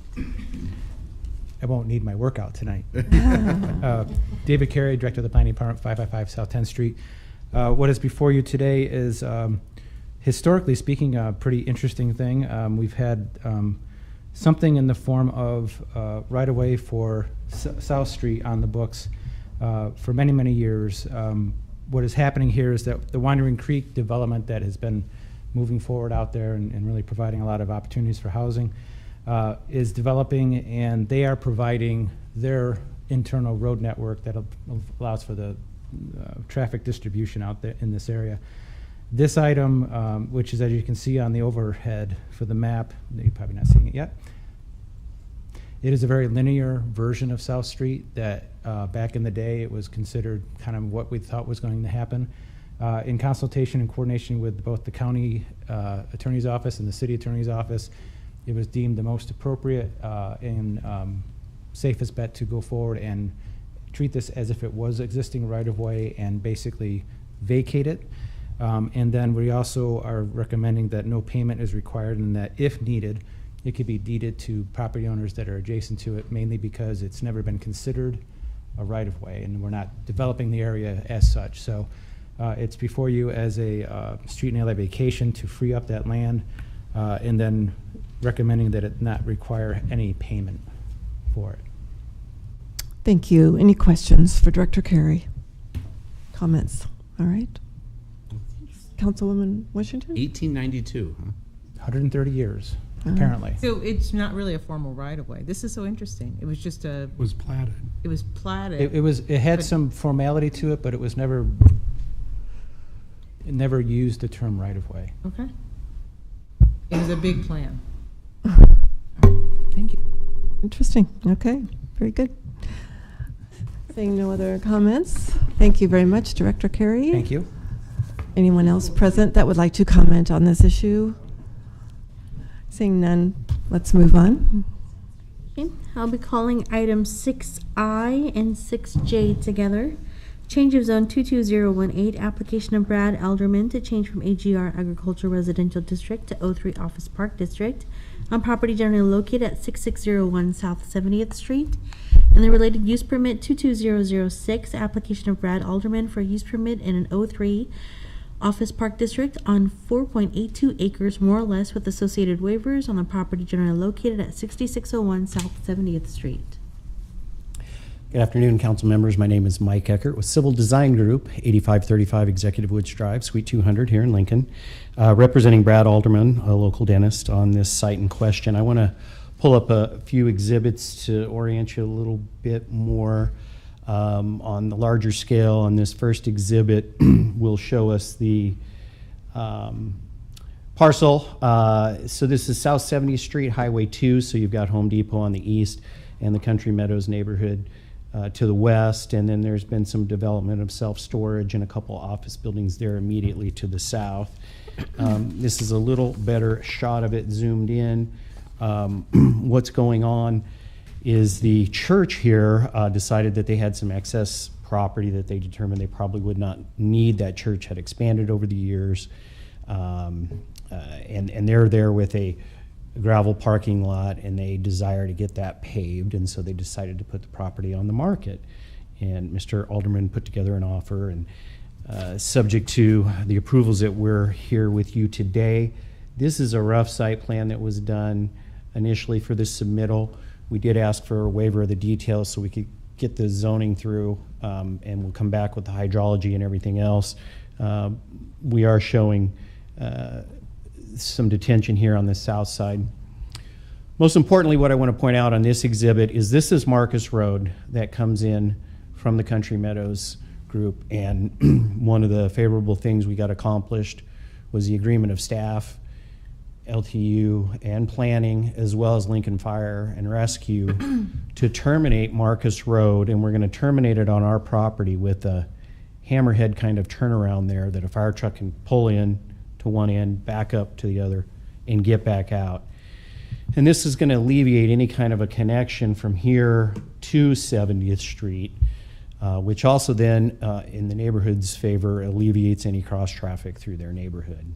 And so I think I agree. I definitely agree with staff, and I think this is a good idea to terminate this and allow this office complex to be an office complex and come in and out of 70th Street, and to leave that existing neighborhood alone. So with that said, we did had a neighborhood meeting, and on the initial application we had this isn't just an O3 use permit without any restrictions, and the neighborhood was concerned about several of those items, as well as the church was when I sat down with the pastor at the church in more detail of his understanding of what he wanted in the pending purchase agreement and in the uses that would be allowed. And so I learned today that the amendment that we made at the Planning Commission did not make it forward into your packet. And so Tim C. and the legal staff have worked on that, but I'm going to go over that with you so you can see and understand what those changes are. I'll put this up. This was the letter that we did for an amendment at the Planning Commission, and it was to add these following notes. The first one is that we are restricting, so there's roughly 43 uses in the O3 that are allowed by right, by conditional permit or special permit. And we basically eliminated those down to 5 sets of uses. Religious assemblies, banks, savings and loans, credit unions, finance, and offices. And then to the 2 conditional uses that would still be allowed for veterinary facilities and early childhood care facilities. The church specifically wanted that in the event they added daycare. So there was also some issues with height. O3 is allowed at 55 foot, and this next to some AGR properties. And so we agreed to limit the buildings to 2 stories in height or a maximum of 35 feet. And then the last thing here is that we will install a screening fence, which will basically be on the north end of the property until we reach a berm here that's very high.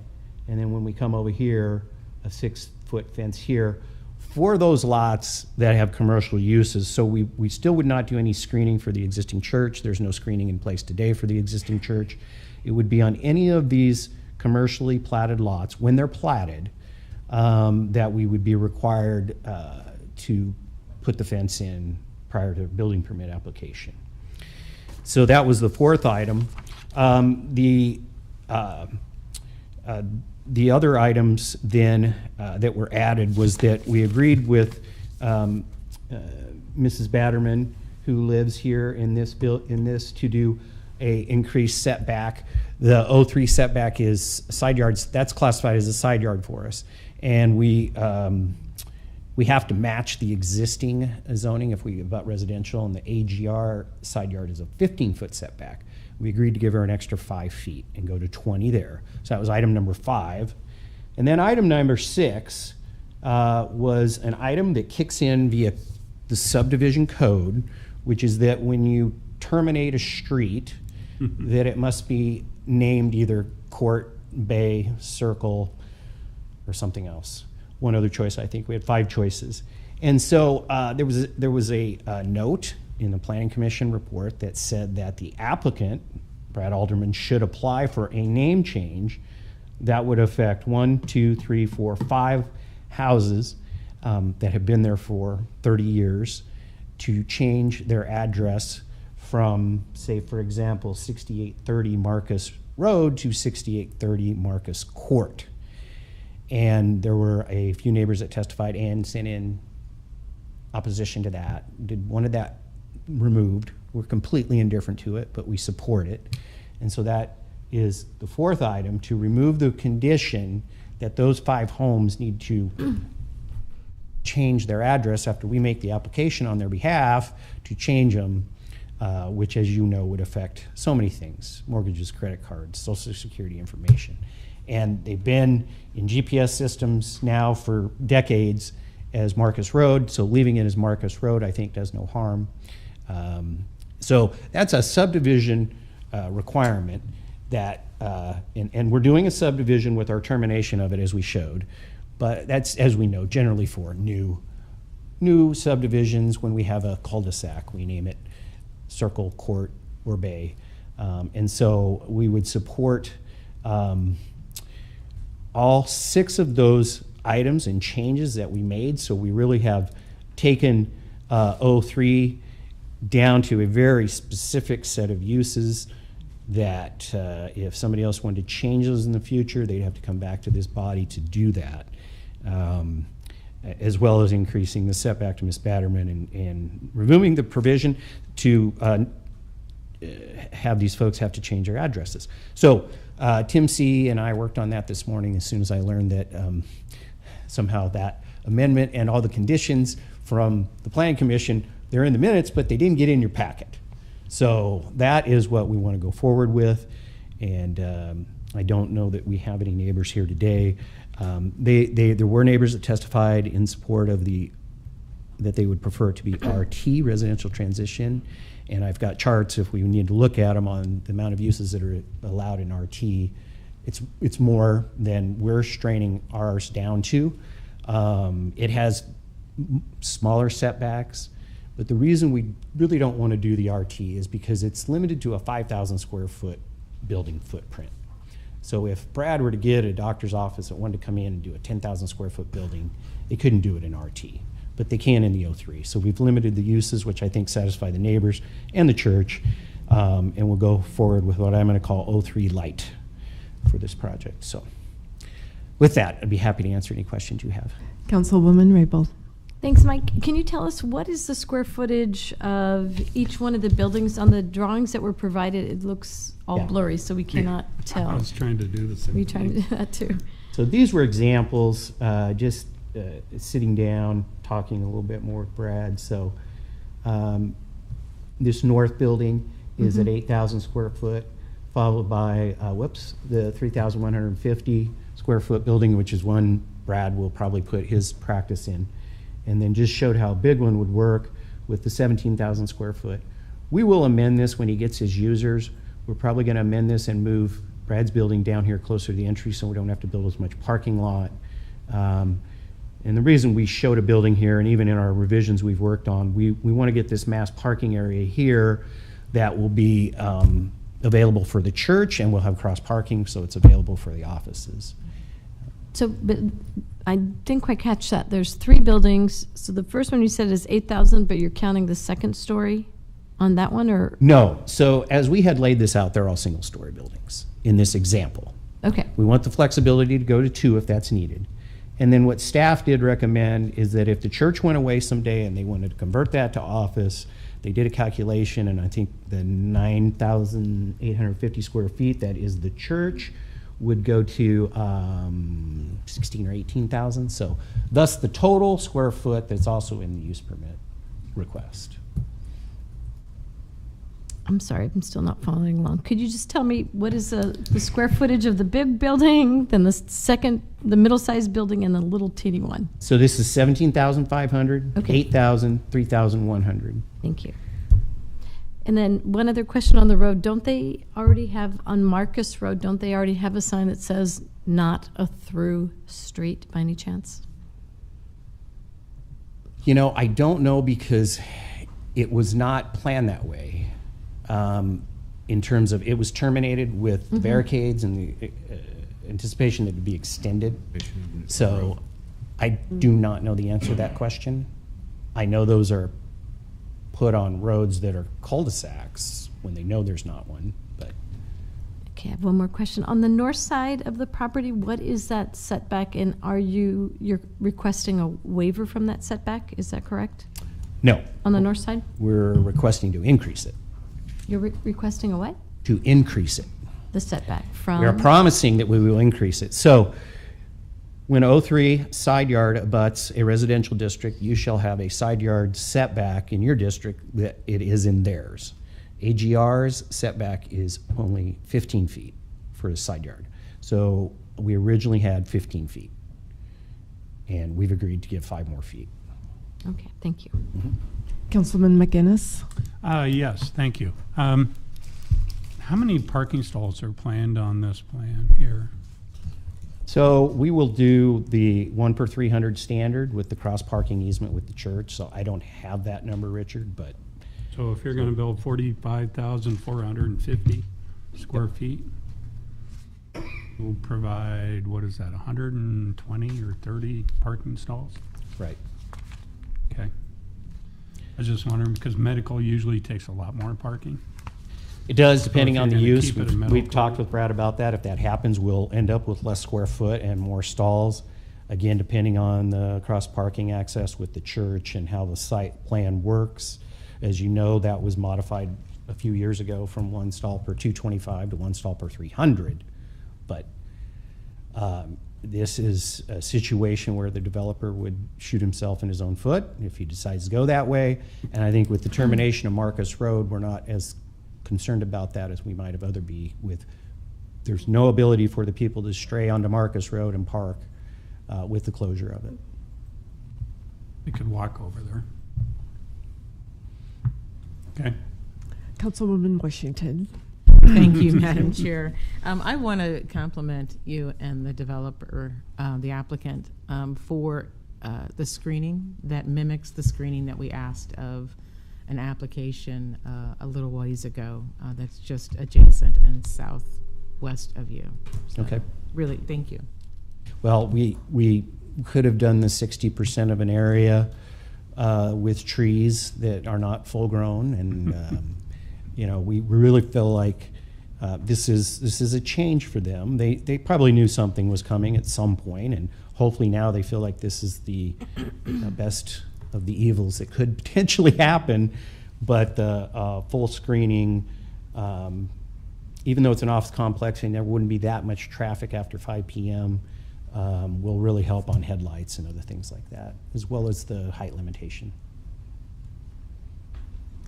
Any other questions or comments for Mr. Eckert? All right, seeing none. Thank you very much. Okay. Appreciate it. Anyone else present to testify on this item? All right, seeing none, let's move on. Okay, I'll be calling items 6I and 6J together. Oh, excuse me, I'll be calling 6K.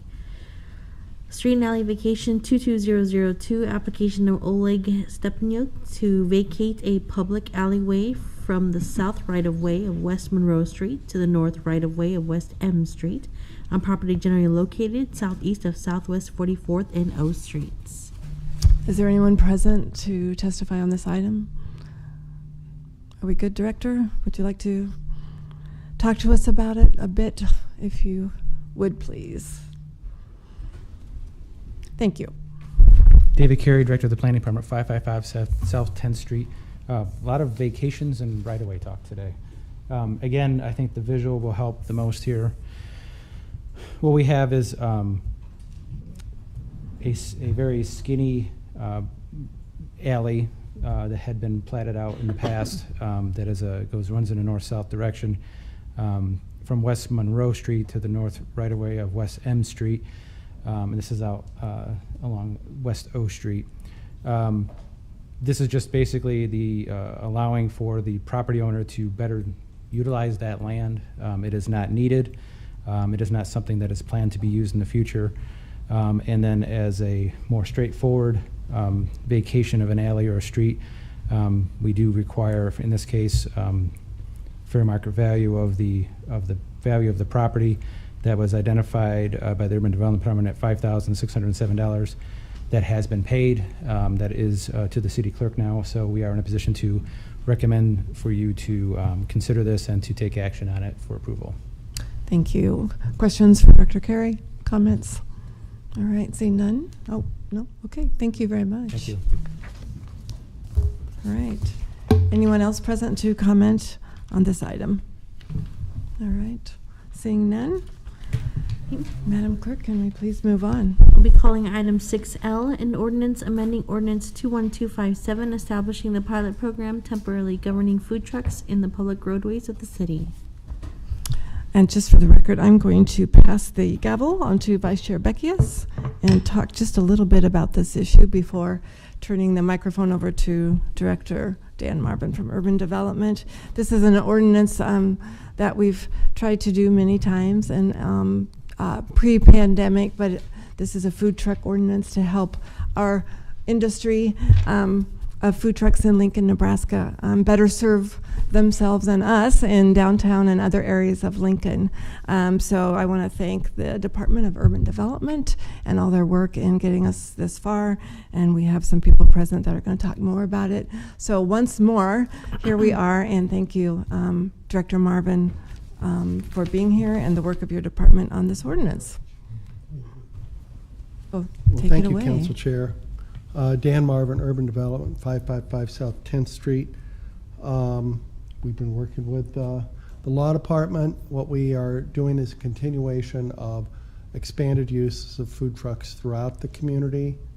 We did it earlier in neighborhoods to help create neighborhood connectiveness, allow people to have food trucks in neighborhoods so that if you're going to have a graduation party or any other kind of neighborhood party, you'd be able to park the truck on the street and be able to vend from that.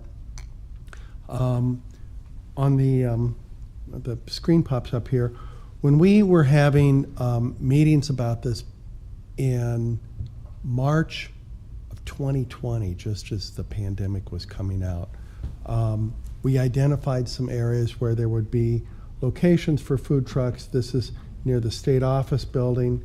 This location is up on Q Street, again on Centennial Mall, and then a location out in the south part of Haymarket as locations for future food truck locations.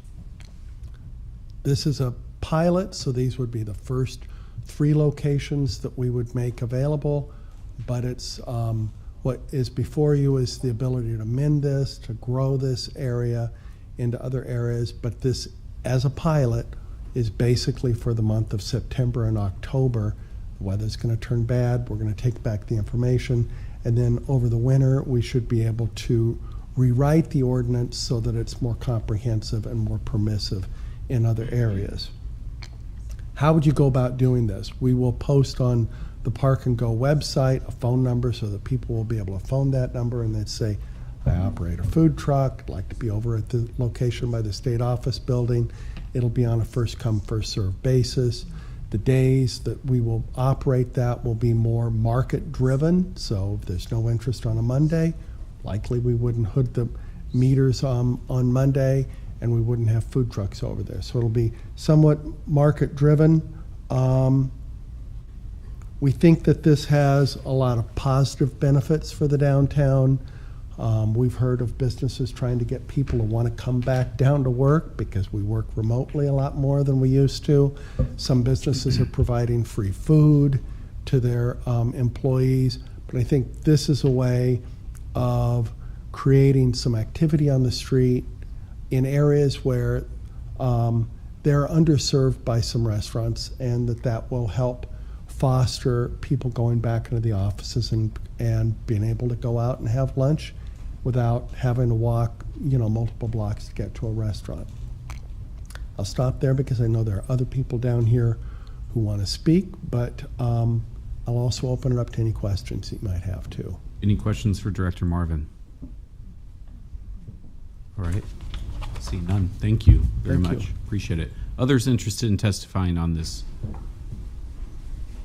proposed ordinance? Good evening. Todd Ogden, President of Downtown Lincoln Association, 206 South 13th Street. Happy to be here. Welcome back, Council Chair Ward. Good to have you.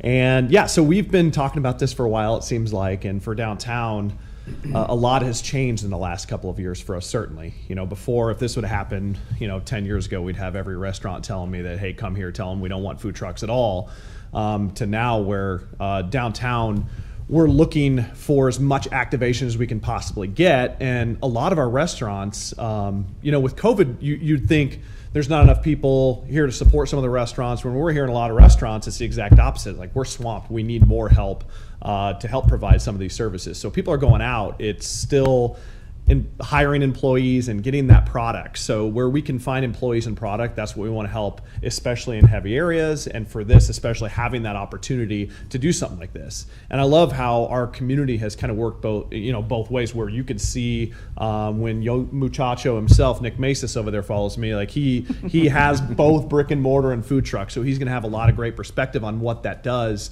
and bringing activity. So we're really excited. I think this is a step in the right direction to bring us activity to downtown areas. Granted, food trucks for us is always about specific location. Our goal will be to help market this and help talk to the businesses to make sure we don't want this in areas where they're not going to be wanted, certainly. So we want to make sure to talk to the businesses to make sure it will help. We have areas in the future too, or in the near future, where when we have special events at the arena, for example, I have Brandon Ackert over at Gate 25 really, really desperately wanting food trucks in that area to help serve more food. He can only put together so many hamburgers and different things like that for crowds that come in. And you know, there's a couple other restaurants in the area that we'd certainly work with. So I think this is a step in the right direction to work with that. And again, I think we're excited to work with the businesses downtown and find appropriate locations. And I think this gives us that opportunity. So I really appreciate Tammy for your work on this and the meetings we've had through this, and the rest of council for hearing this. And we're just really excited to help continue to adapt downtown. And this is one step where we can continue to adapt to get that activity that we're looking for and support people like Mr. Nick Masis over here, who's going to follow me. So thank you. Any questions for me? Questions for Todd? You're off the hook. Awesome. Thank you. Anyone else interested in testifying? Nick Maestas with Muchachos, 416 South 11th. Long time coming. I mean, we started this, 2019, and when the first conversations happened, and now we're here, and we're at a place where I'm really looking forward to seeing how food trucks can change the dynamic of downtown Lincoln. We definitely, now that I'm a restaurant owner as well, I see the perspective of both ends of it, but I truly believe it's collaboration over competition. There's more than enough people in this city to entertain both, and with the help of the Nebraska Restaurant Association and urban development, parking, and council as well, we really appreciate the opportunity to even look at this and see how Lincoln can become a leader in Nebraska with providing food truck access to those neighborhoods downtown that may need it. Very good. Thank you. Any questions for Nick? All right. Thank you very much. Anyone else interested in testifying on this item? Yes, sir. Please come on down. Excuse me, I'm a little parched. Hello, council members. Charles Phillips, Mary Ellen's, 2801 Pine Lake Road. We're together. Sweet B. This is my lovely wife. I just wanted to add a little perspective coming from the food truck. Me and Nick started a month apart in 2017, and I just remembered how hard it was to get out and sell our food. And looking at all of the new food trucks that are popping up around the area, it's kind of hard for those guys to get out and serve the community. So I remember, when we started this program, I'm excited to see, you guys moving forward, and we getting food trucks out into community to serve the areas. And I'm a restaurant owner as well, so just like Nick, we see both sides of the perspective, but we really think this would be a great thing for the community in Lincoln and the surrounding areas. Thank you so much. Thank you. Any questions at all? All right, see none. Thank you.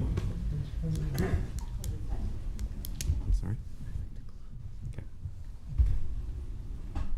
I wasn't going to speak, but I'm Shantai. I'm the owner of Motor Food. And we actually started Motor Food before Nick with Muchachos and Charles. We started in 2015. It was incredibly difficult. Not because of permitting or that kind of thing or going through the motions to get the business open. That was actually surprisingly easy. There was just no market for food trucks in Lincoln. A lot of it was public awareness. People just didn't know there were food trucks out there. I think at the time, the only real legitimate trucks other than us were Nitro Burger and Hoya, and I know Min and his family have been involved with this whole process. We actually threw in the towel in 2018. We just couldn't do it. We couldn't make any money. We were having a great time, but you don't open a business to have a great time. And I know there had been some discussions about things like this kind of program and thing as we were kind of giving up. And I know that's kind of when Nick took the ball and ran with it. The looming pilot program back in 2020 was one of the reasons, not the only reason, but one of the reasons that we decided to relaunch Motor Food. It's been an amazing success to the point that we are also now restaurant owners, having our grand opening next week. And it has been remarkably more easy for food truck owners in town, as you can see by the number of them that have just sprouted up over the last couple years. It's been wonderful to see, and I just wanted to thank the council and Nick and the others that have been involved in this process for really making food trucks viable. I don't have a job anymore. I just run my food truck. I used to have a job as well. I just want to thank you for your work on this and let you know how much we appreciate it. And it's nice to know that in the future, food trucks can be a viable business in Lincoln. It was hard being one of the pioneers, but we're proud of that. And just seeing the success that everyone else has had has been really great. Thanks again. That's all I have to say. Thank you. Any questions? Welcome back. Thank you. Running a food truck sounds like work. No idea. Yeah, no kidding. Anyone else who would like to testify on this item? All right, very good. Councilwoman Ward? Thank you. I want to thank the testifiers today, and you're right, Motor Food. You're right. It was Nick Maestas that is making this happen. I met him in 2019 when I had him come to an event. I had not met him, and he said, if you get elected, can we finally do something about food trucks? So he poked the bear, and here we are today. And then we were all ready to launch in 2020, and the pandemic hit. So I can't thank Nick enough. And of course, thank you, Mary Ellens, for being here today and waiting to testify. You're just amazing. And you went to mortarboard, I know, or brick and mortars. It's been a long afternoon. Brick and mortarboard. I just like to name things sometimes, but brick and mortar. So you've all been so nimble waiting for this. And we certainly don't want Lincoln to get behind, and I think, Todd, you alluded to that, so thank you for everything that DLA has done, because we don't want to get behind. And I know that urban development has a lot more ideas for food truck parks, and I'm making that up, and they're going to call me tomorrow and go, what are you doing? But there's a lot more we can do, and so we'll keep working at it. And I think, Nick, you mentioned the other day when we met that in the last 2 years, and I know you mentioned it too, that so many food trucks are out there now since the pandemic, and so it's hard to keep up with all the owners, but we're just so grateful for your enthusiasm and your support, so we'll finally get it done. So, and I want to thank my colleagues as well, and everybody in all the departments that have touched this. It does take a village, so thank you all. That's all I have, Mr. Vice Chair. All right, very good. Thank you. Let's go ahead and move on. Madam Clerk, and please note, Chair Ward is back in session. Thank you. Thank you. That concludes our section 6. We can now move to section 7, which is our resolutions first reading, items 7A through 7E.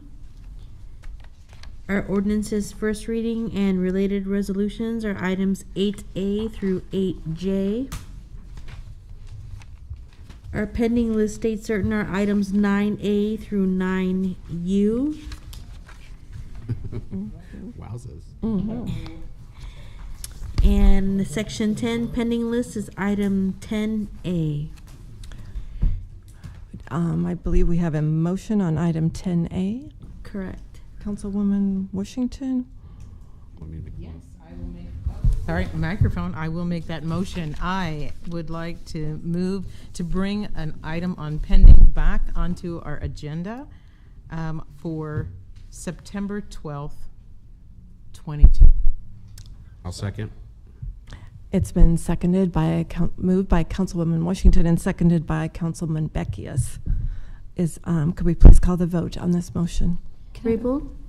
I'm sorry, I had a discussion, I'm sorry. quick question. I beg your pardon. Is it with a public hearing or no public hearing on September 12th? Ah, good With question. public hearing. With We haven't public had hearing, one. okay. Yep. Yep. Thank you. Thank you for the question. And obviously date certain. Yes. Yes, date certain. Yes. Yes, okay. All right, we're ready now. Thank you. Raybold? Yes. Washington? Yes. Ward? Yes. Schob? Yes. Beckius? Yes. McGinnis? Yes. Bowers? Yes. Motion carried 7-0. All right. Okay. Tonight is a public comment session. Anyone wishing to address the council on a matter not on this agenda and not planned to appear on a future agenda may do so at the open microphone session. You're allowed a total of 5 minutes to speak regardless of the number of topics. For the month of August, open microphone sessions will be held on August 8th and August 22nd, 2022. Please state your name and address for the record. I'm Pat Schurz. My address is 1235 South 13th, Lincoln, Nebraska, 68502. I'm glad that this ordinance for the food trucks have come forward, because the SkyMart is, because of a lot of the Melnet people are working from home.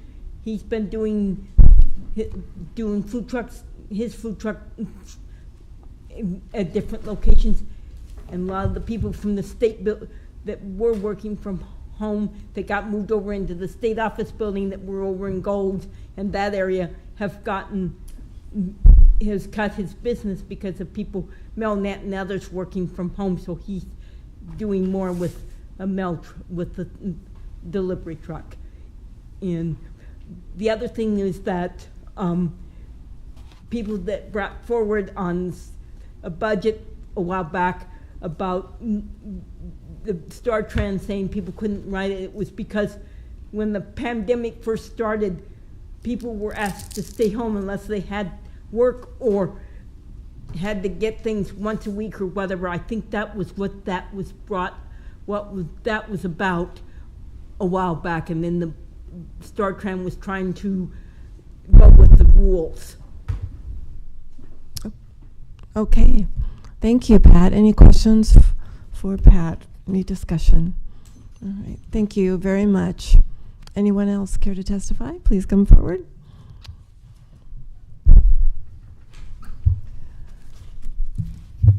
Hello, my name is Carmen Maurer. I live at 1929 C Street, and while I have this very fashionable near South neighborhood polo on, I'm here speaking on behalf of myself and not the organization. First of all, I just wanted to raise up and thank Councilwoman Raybould and Vice Chair Beckius. I sent a question to them yesterday afternoon on a Sunday for all. Well, I can't believe I sent it on a Sunday, but asking to clarify the public comment rules that you have, and they answered, Councilwoman Raybould answered within hours, and Councilman Beckius confirmed before bedtime, and how fortunate we are that we have the kind of city council representatives that we can send on a Sunday afternoon an email and that they respond. I think that friends that I have across the state and in other parts of the country would be shocked if they knew that I could do that and get that kind of response. Now, it wasn't that I was very happy with the response, but I do appreciate the fact that you got back to me. And I guess that's what I'd like to talk about, is not the topic. I understand that there is a rule that you have with respect to public comment that is such that we are not allowed to speak on a topic if it is scheduled on an agenda or planned for an agenda. And so I will honor that rule. But I would then ask that maybe you take if I might suggest that we take a look at our public comment rules. And I wonder, from my perspective, you should understand why I think it's kind of backwards that I wouldn't be able to come the week before you're going to consider something and present information in my perspective. And I think it only is natural that I would present that information and perspective, and you'd get to reflect on it over the course of the week. I appreciate the fact that I can send something to you in writing, and I will. And I know that from past experience that you'll read those things and consider them. So I appreciate that. But I also think that there's something that is particularly integral to the governing process for me to be able to see you face to face and present what it is that I care about. So I think that's it, and I would also then just a couple other points if I still have the time. I would say that I actually have been involved. I at one time was quite involved in public comment oversight, and I would suggest that there are ways that we don't have to be so rigid. And I certainly, in my experience, there were rare instances, you don't want to wear them out, but there were rare instances where we would suspend the rules when we saw that there was a group of people that for some reason our rules didn't fit the situation very well, and we were able to be more flexible. So I raise that up to City Council if that's something that you might look at in the future.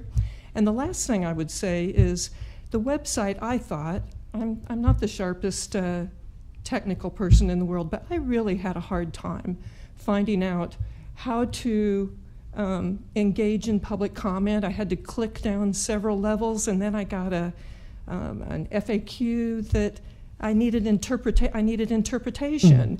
And so I just raise that with all of you, is that that's maybe something to take a look at in the future. So that's it. Thank you very much. It's great to see you, Councilwoman Ward, back. Thank you very much. Yep. Thanks. Happy Yeah. birthday. Oh, thank you. Thank you for that as well.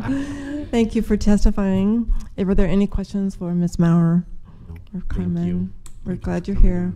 Yeah, we'll keep that in mind. Yes, Councilwoman Washington. I actually do, Ms. Maurer, if you don't Would you mind coming back to the podium? Because I read your email after it was responded to by two of my colleagues, and I wanted to ask about. I know that you talked about being ready to testify on an item when it was originally on the agenda, and then Yes. the applicant pulled it and asked for a delay, and it's our habit to allow the public hearing to continue. And is that information not available or not understood? Well, I don't know if it's available. Okay. It may not be, but I honestly don't know. That was not, so to be completely transparent, so the planning department contacted our association secretary the morning of the hearing and said that that item has been pulled. That's the only information. I wasn't privy to that conversation, so I don't know what she was told, but I do know that she was at work and she sent out a quick email to everybody that said that item has been pulled from the agenda. Consequently, it was our understanding then that it would not be addressed that day, and we did not come to comment then. Okay. So, well, thank you for that clarification. you bet. All right. Thank you so much. That's all under advisement. Good comments. Good feedback. Yeah, good feedback. Anyone else present that would like to testify on open mic? Ms. Kinsey?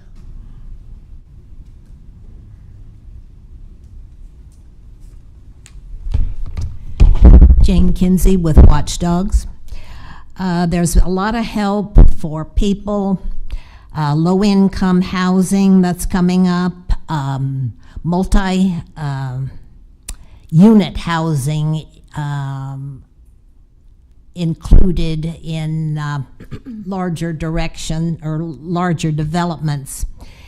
But there's no help, there is no talk about help for the middle class to buy a house. As you look in the realty transfers, they're like 4,000 and 5,000 and 6,000 and 7,000 that are going across. And if the average salary in Lincoln is $60,000, you cannot afford that, besides the fact that interest rates is going up. Now, I don't know exactly how you would go about that, but I could think of waiving some of the developers' fees for single-family homes, perhaps putting out the word that the city is supportive of this. I noticed that there's going to be a new plan for Lincoln for its development in the future. And you certainly are not going to invite people to come to live here with prices the way that they are and the lack of middle income housing. And I'm talking about like $200,000 homes. Perhaps inflation will take care of some of this, or a recession. But it seems like the developers of multi-unit housing and high-end housing have the ear of the city council. But the developers for a lower type cost of home do not. And this is certainly an issue all over the country, but we could be the leaders in getting something done about that. The low income and the high income seem to get all the benefits, but the middle class is left out. The little bit of property tax levy is not going to help potential buyers. So we would like for you to give some thought to how this can occur. I don't know if it's ever come up to you from anybody else or not, but it certainly is an issue that is in the minds of the public who may not speak to you. Thank you. Any questions, comments? All right. Anyone else present that would like to comment at this time? Madam Chair, I'd like to wish you a very happy birthday and make a motion to adjourn. Second, on both accounts. Been moved and seconded. Please call the vote, Madam Clerk. Raybold? Yes. Washington? Yes. Bowers? Yes. Schob? Yes. Beckius? Yes. McGinnis? Yes. Ward? Yes, Carried 7-0. we are adjourned.